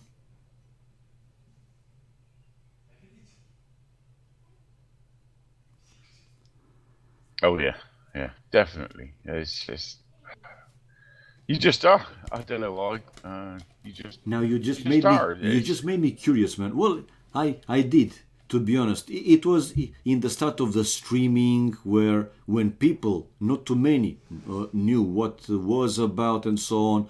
I was also, reading some of this stuff that you need a good connection, a decent PC, like a minimum configuration, and I had all of those.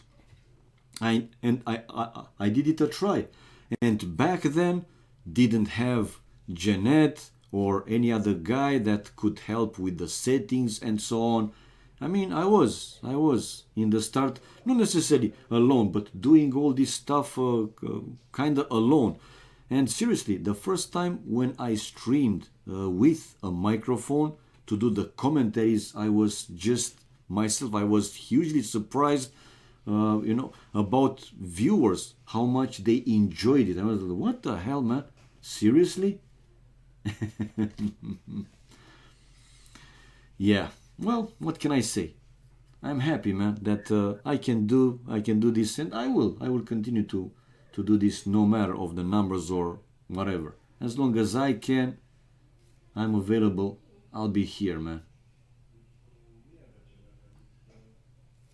Exactly, and that's what I love. I love,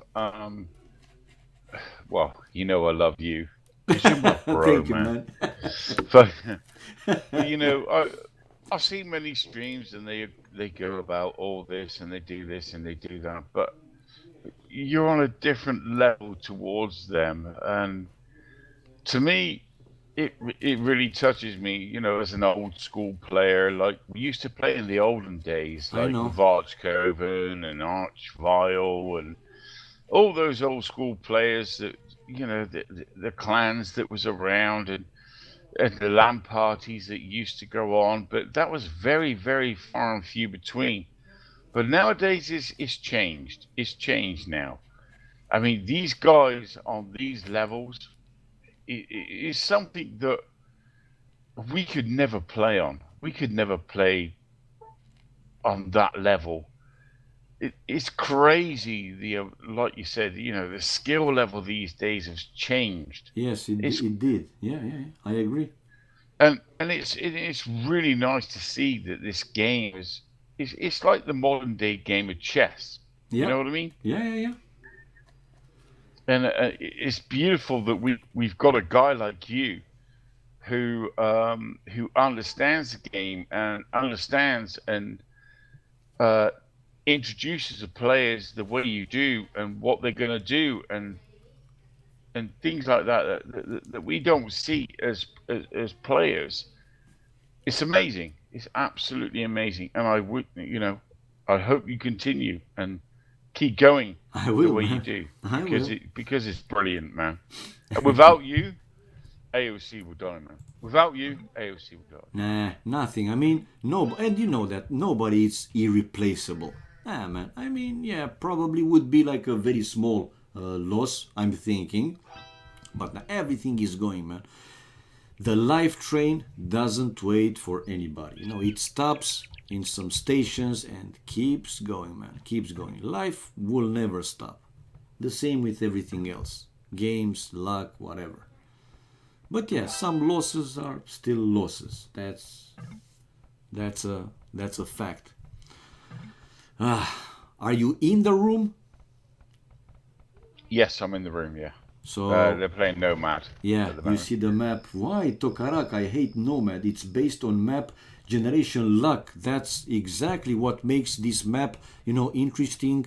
And also one of the reasons that you will see some, let's say, less skilled or less rated players in one team pick this map, just because potentially they can face a much stronger team.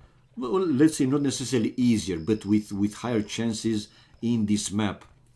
Of course, they can also have like a bad map generation, and then the disadvantage might be even bigger, right? But yeah, we had Helene explaining this is one of the reasons why Chinese players they really love this map, man, to play, just because of this luck factor.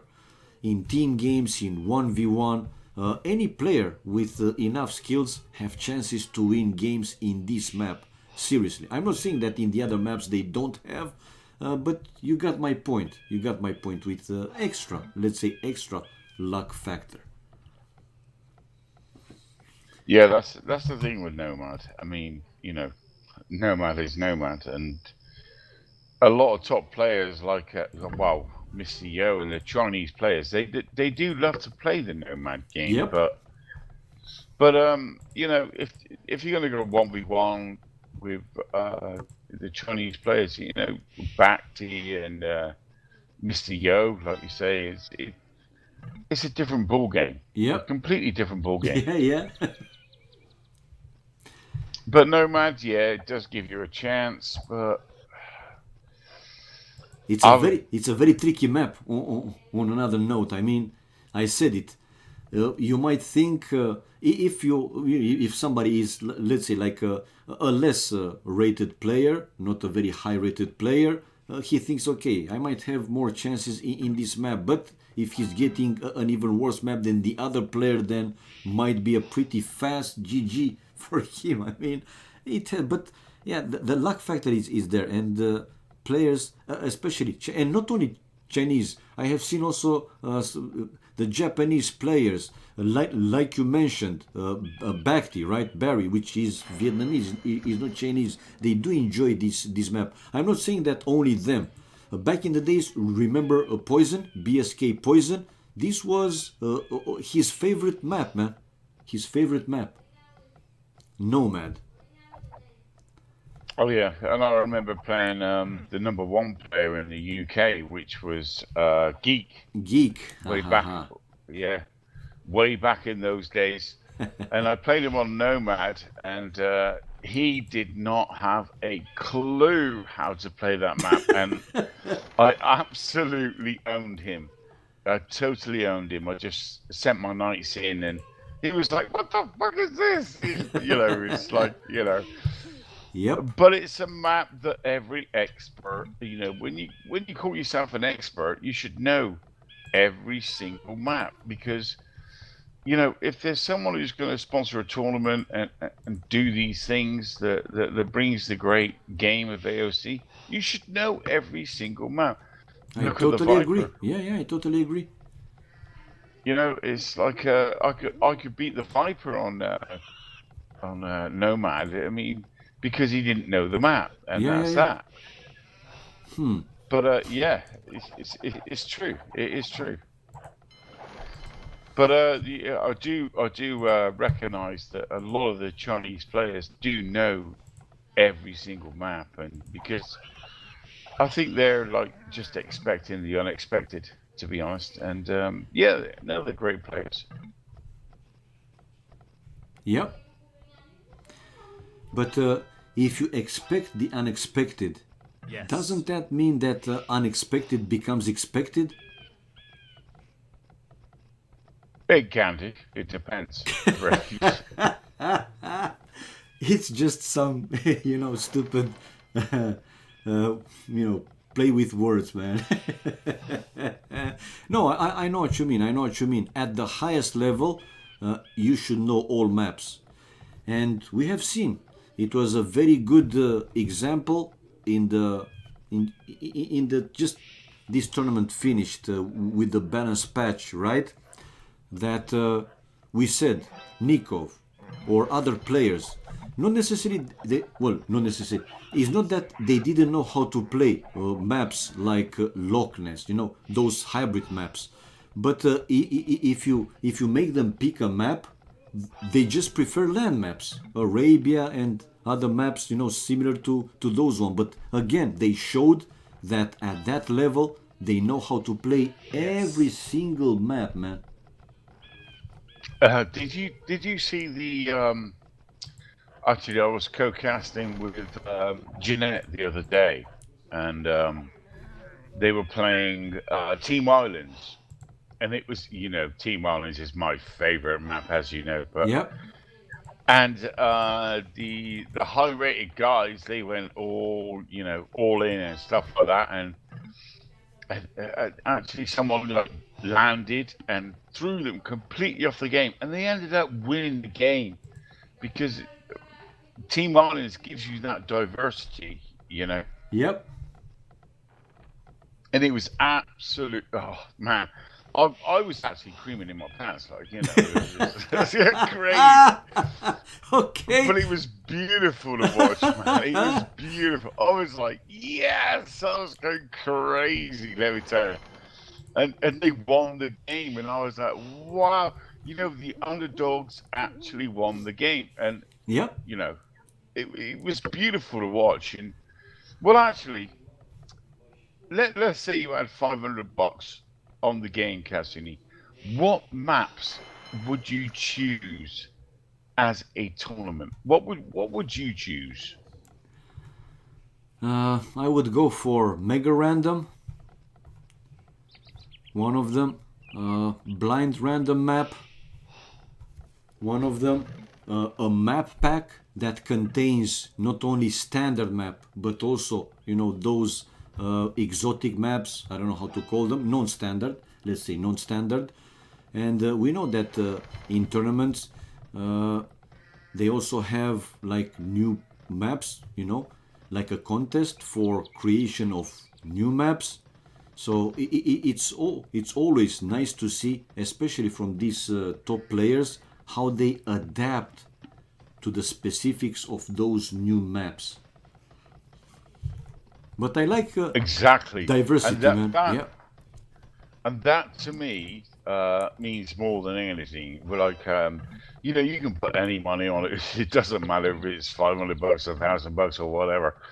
But taking the experts off their normal game, yep, throwing them in the ballpark and see how they adapt, see how they overcome it, and you can get some noobs on there, yeah, yeah, and yeah. they will win. Yep.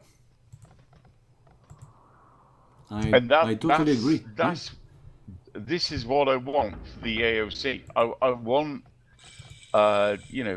diversity, and as a sponsor that I am, I really want to see the experts thrown completely off their game, and for the people who are not so much of a good players and stuff like that, that they got a chance, you know. They got a chance, but like I said, I mean, for those less skilled players, let's say, it can be also a pretty big handicap, because usually the high rated players, they have a lot of experience, man, and they kind of feel, how a map is, and if a specific strategy might work over another one, while a less skilled player, with not as much experience, in those situations that you throw them in the unknown, they might not find a good way to play that map. You know what I mean? Not the best strategy, and that game can become pretty unbalanced just because of that. So in this kind of tournaments, I wouldn't stay with only this kind of maps. I mean, obviously, in these high tournaments, high-rated tournaments, you want also, let's say, the standard maps that all the players, even less rated ones or very high-rated ones, they can play at their best, knowing exactly the map and preparing for something specific to try and surprise the enemy. But I love also, except of that, like I mentioned, to throw in the unknown to see how fast they adapt.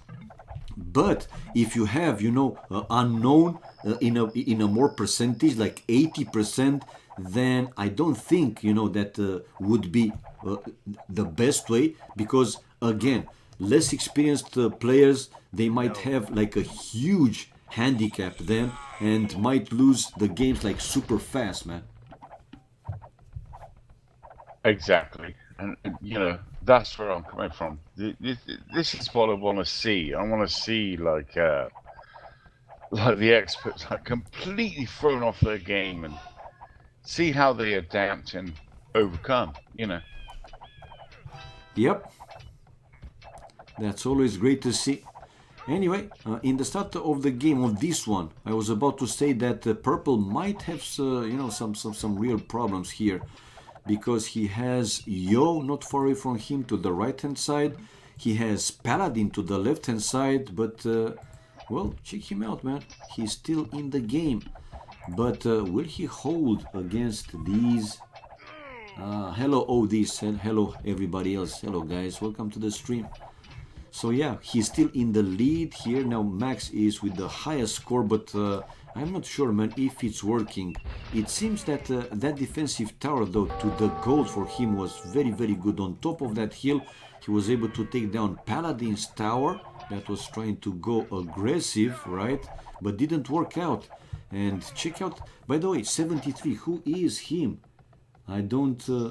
I don't know him. Finally, some casting. Come on, guys, don't be asses. I mean, I am casting. I was talking a little bit, chit-chatting.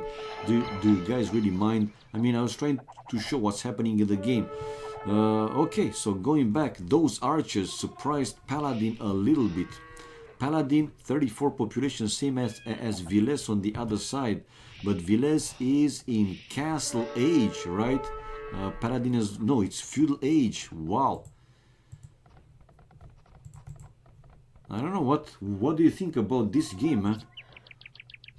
You see, initially you might think that, oh, the Chinese guys playing this map, they might have some edge here, some advantage, right?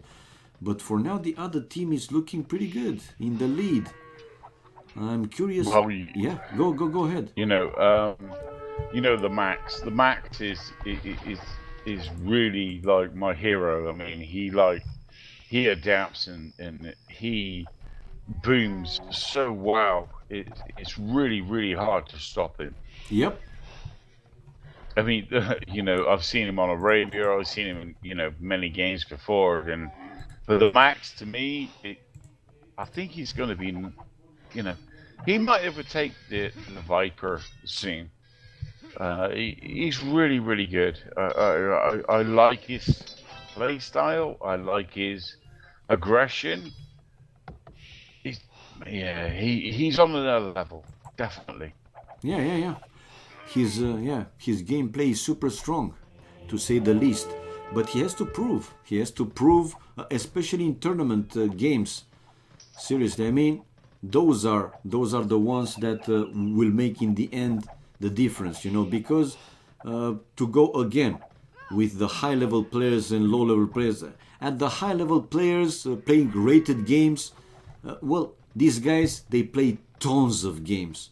But when it comes to extra stuff, like tournament, so extra cash involved, more motivation, some players then they're not playing, let's say at 100% when they play, let's say usual rated games, and we have pretty good examples in the past. Slam, man. I mean, for a very long time, Slam is top 10 easily, right? Am I right? But even he said not only one time, a few times in some interviews, man, when I'm playing tournament games, especially in the first ones, maybe now it's or will be different. He gained more experience and so on.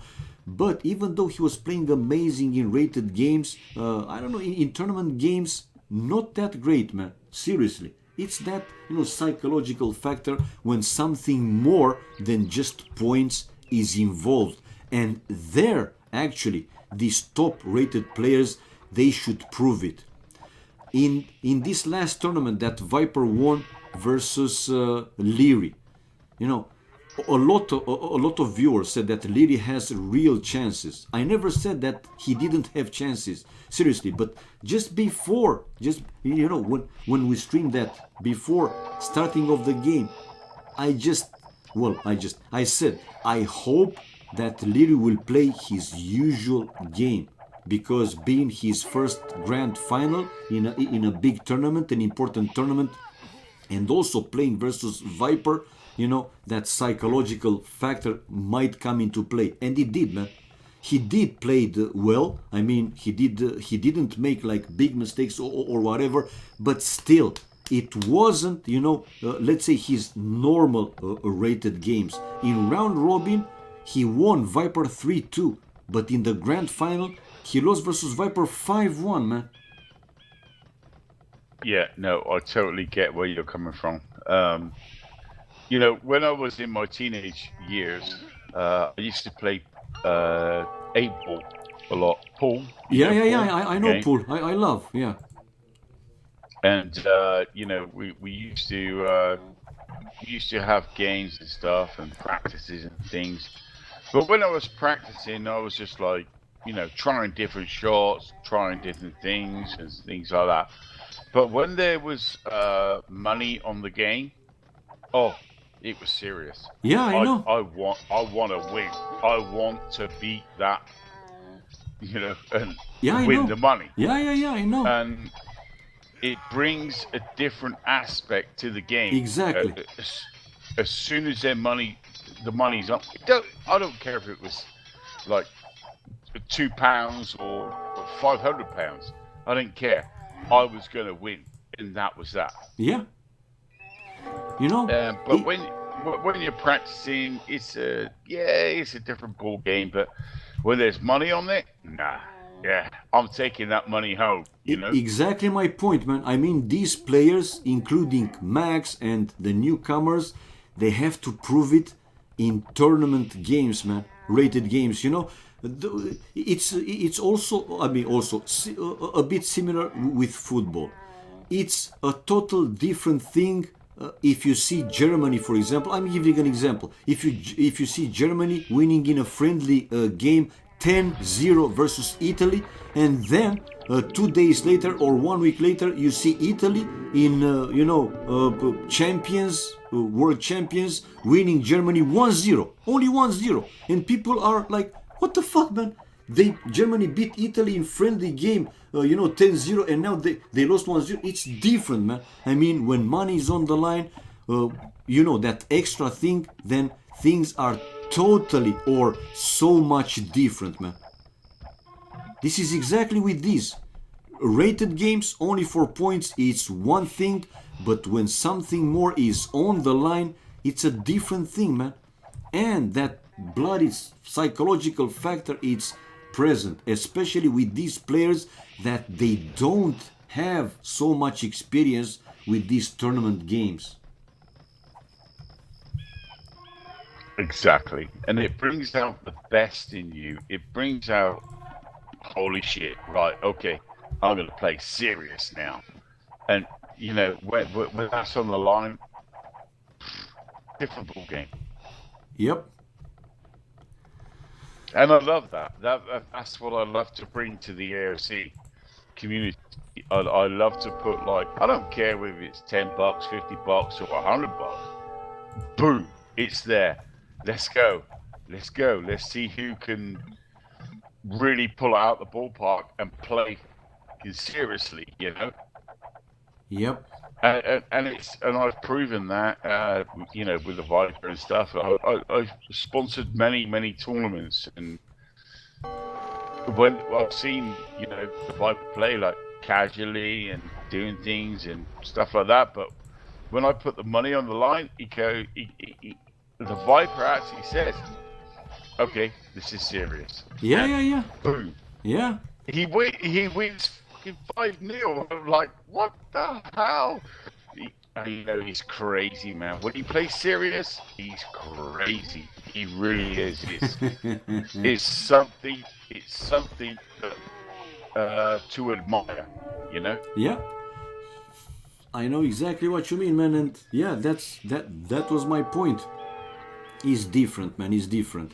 Of course, those can give you an idea of how strong they can play, but the real test is when something more is on the line. That's the bottom line, man. That's the bottom line.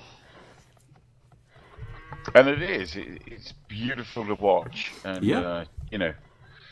every time I can bring that to AoC, to the community, I'll do it every single time. It just brings out the best, Yep. of the way that they can play. When it's serious, it's unbelievable to watch. It's beautiful for like yourself as a co-caster and a caster yourself. Man, it's beautiful. It's beautiful. I totally agree, man. I totally agree. And this game will never die with this kind of support for sure. Will never die. Okay. Going back now to our game. Check out Max on the way to Imperial Age. And how many times we did ask this. Check out the population. How the hell can he have this army, 42 army, on the way to Imperial Age, 146 population now in Imperial Age? How the hell, man, can he has this, I mean, strong play. It is, seriously, strong play. What the hell? But the question is, will it be enough? Because check out Purple's population. 28. And still going down by the looks. But Paladin, it seems that he might be in even bigger problems. Yes, he has 47 population, I totally agree, but feudal age with a big chance to lose that town center, man. And then what he's gonna do? Oh, if he loses that town center, it's GG. Or very close to BGG indeed. Even more with Max pushing on the right hand side. Already with Cavalier upgrade, he has heavy camels upgrade on the way. Building more buildings, obviously, more stables. And the push still continues, man. 152 population for him, trying to test because I need to find the sweet spot. Anyway, coming back live for the finish of the game right now. Should be pretty fast. So guys, don't break a sweat because I'm coming back. I'm coming back. Okay. It's the third time that the OBS crashed. So the OBS, not Woobly, not the AoC, but OBS. And it's still saying that it's an update to do for the OBS, but I'm going to do the update when I will finish the stream. After this game, I was hoping that I can go with this one until the end. By the way, am I live now? Anybody can tell me? Am I live? No, it's not live yet. Not live yet? You sure? Because Yeah, I see OBS. Yeah. I'm on your stream now. It's not. Uh-huh. Hold on a sec. It's live, man. It's live. Yeah. Of course. But it's your blank. It's your blank stream. Yeah, but GG, man. GG. Well, I was just saying that. Okay, Paladin, even though losing that town center, man. Yeah. Okay, yeah. We're back. We are back, man. We are back and super strong. So yeah, Team Winland winning. Before this game, you might think, okay, it's Nomad, the Chinese players with more experience in this map. So yeah, it might be easy win for them, but it wasn't the case, man. Yeah, they called it GG. So the Team Winland with another kill, man. Good job. But I still don't know who this guy is. 73. Anyway, achievements fast. Let's see, military. The most kills for the max, no surprise. Ta-da! Also largest army for him, 51. Why not? Why am I not surprised? Food and gold, best for him. Exactly what he needed for cavaliers, camels, and so on. Like, great, man. Oh, Miguel in the house, people. Check it out. Mr. Miguel in the house. Yeehaw. Miguel? What the fuck? Miguel! My bro, man. And fastest Imperial Age, yeah, good play, man. Max is playing super strong. Bloody hell. Well, yeah, Max is like, you know. I know. Max is Max. Na na na na na. He doesn't get the recognition that he deserves. He really doesn't. Actually, he does. Like, no, actually he does. You know, but again, he has to prove it in tournament games, man, and hopefully he will anytime soon. Like you said. Well, team games, it's one thing, right? And with now the upcoming Nations Cup, yeah. Let's see. Can't wait to see Team Finland playing. And I just spotted earlier Pike, man. I haven't seen Pike in AoC in Woobly in quite some time. But just like a few minutes ago, he was watching this game. I don't think he is anymore here, but he was. He was here, guys. So probably Pike will also play with Finland, obviously, in Nations Cup. So imagine. Oh, you talking Northern Pike? Yeah. Yeah, man. Yeah, he's a great player, yeah. Yeah, he is. He's a very strong player in pretty much all the maps. Improved also a big time, but I'm thinking that he had some exams or something, you know, that... well, he's a young kid, so, you know. That kept him He's got away. to do what he's got to do. Yeah. He's got to do what he's got to do. It's great. He is a great player, you know, I must admit. And he understands the game, he understands the maps, he knows where he's coming from. Now, hopefully he will have enough time to practice, you know, because the Nations Cup will start in like 2 weeks, 10 days, something like that. Mid of... Yeah, I was so disappointed that the sponsor like changed it from 4v4 to, you know, like the 3v3. So Norway can actually enter it. No. Well, listen, something said here. If you read the settings carefully, they say that if both teams agree to play a 4v4, they can play. It's optional, so it's not forced. So Norway can still play. If one team cannot play in a 4v4, the other team cannot force that team to play 4v4. So it's only optional. Only if both teams agree to play one of the maps in a 4v4 format, then they will play it in a 4v4. So Norway can still play if they want. 3v3, man. Somebody just pointed the settings here earlier in the chat, and it's optional. I heard different to that. I heard that like because the sponsor changed the settings and like the 4v4 from so Norway cannot enter.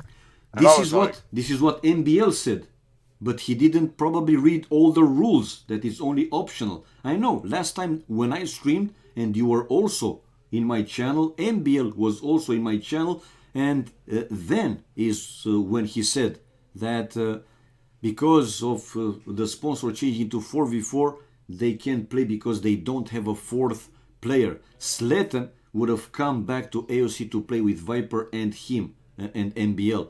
But now, reading the rules that it's not forced, it's only optional, they can play if they want, man. Are you serious? Yeah. Wow. You can go to AoC Zone and check the rules and settings, man. It's there. And if, again, one team cannot play 4v4, right, in Norway's situation, the other team cannot force that respective team to play 4v4. They'll have to play 3v3. Well, that's news to me because same here. I mean, I same have here. On for a few days, but I was like, man, why did the sponsor change that? Why did he do this? Why did he do that? I know. Because that's not fair, and I was a little bit disappointed with, because of the change of the rules and stuff. But now I'm hearing different. Yeah. Wow. That's awesome then if they can play. Well, if they want to, if they want to, they should be able, because one more time, it's only optional, which is great. Anyway, guys. Does MBL and the Viper know that? Have they been told that? They should, I'm thinking, right? They should. Anyway. If they're interested in it, then they should know that, yeah. Of course. This was my last game, guys, before going to... I mean, I could have stayed a bit longer, but I have my brother with me here, so I have to go. Maybe later, if it's not going to be too long, I can come back. But for now, excuse me, guys, I have to go with my sweet, sweet brother. He's the only one that I've got, man. Anyway, thanks for watching, everybody, and Mr. Michael for the great news and for some more, even more support for this game. It's great, man. Like I said earlier, this game will never die. With this kind of support, will never die. It's been an absolute pleasure to speak to you as well. Yeah, man. And can't wait to talk with Janet and tell me what's there. Can't wait. Seriously, can't wait. I will try to actually message him, because usually when there is something on the line, he's the one to message me. But no, he didn't say anything. I don't know. But we will get in touch. And great news. Can't wait. So guys, we got some great things coming up for AoC. That's great. Yeah, that's amazing. So thanks for watching, everybody, and see you probably tomorrow. Hoping tomorrow. If nothing wrong it's going on, then I'll be back tomorrow. Hope to see you as well, Mr. Michael. As for me, it's also a great pleasure, man. See you soon, guys. Bye bye.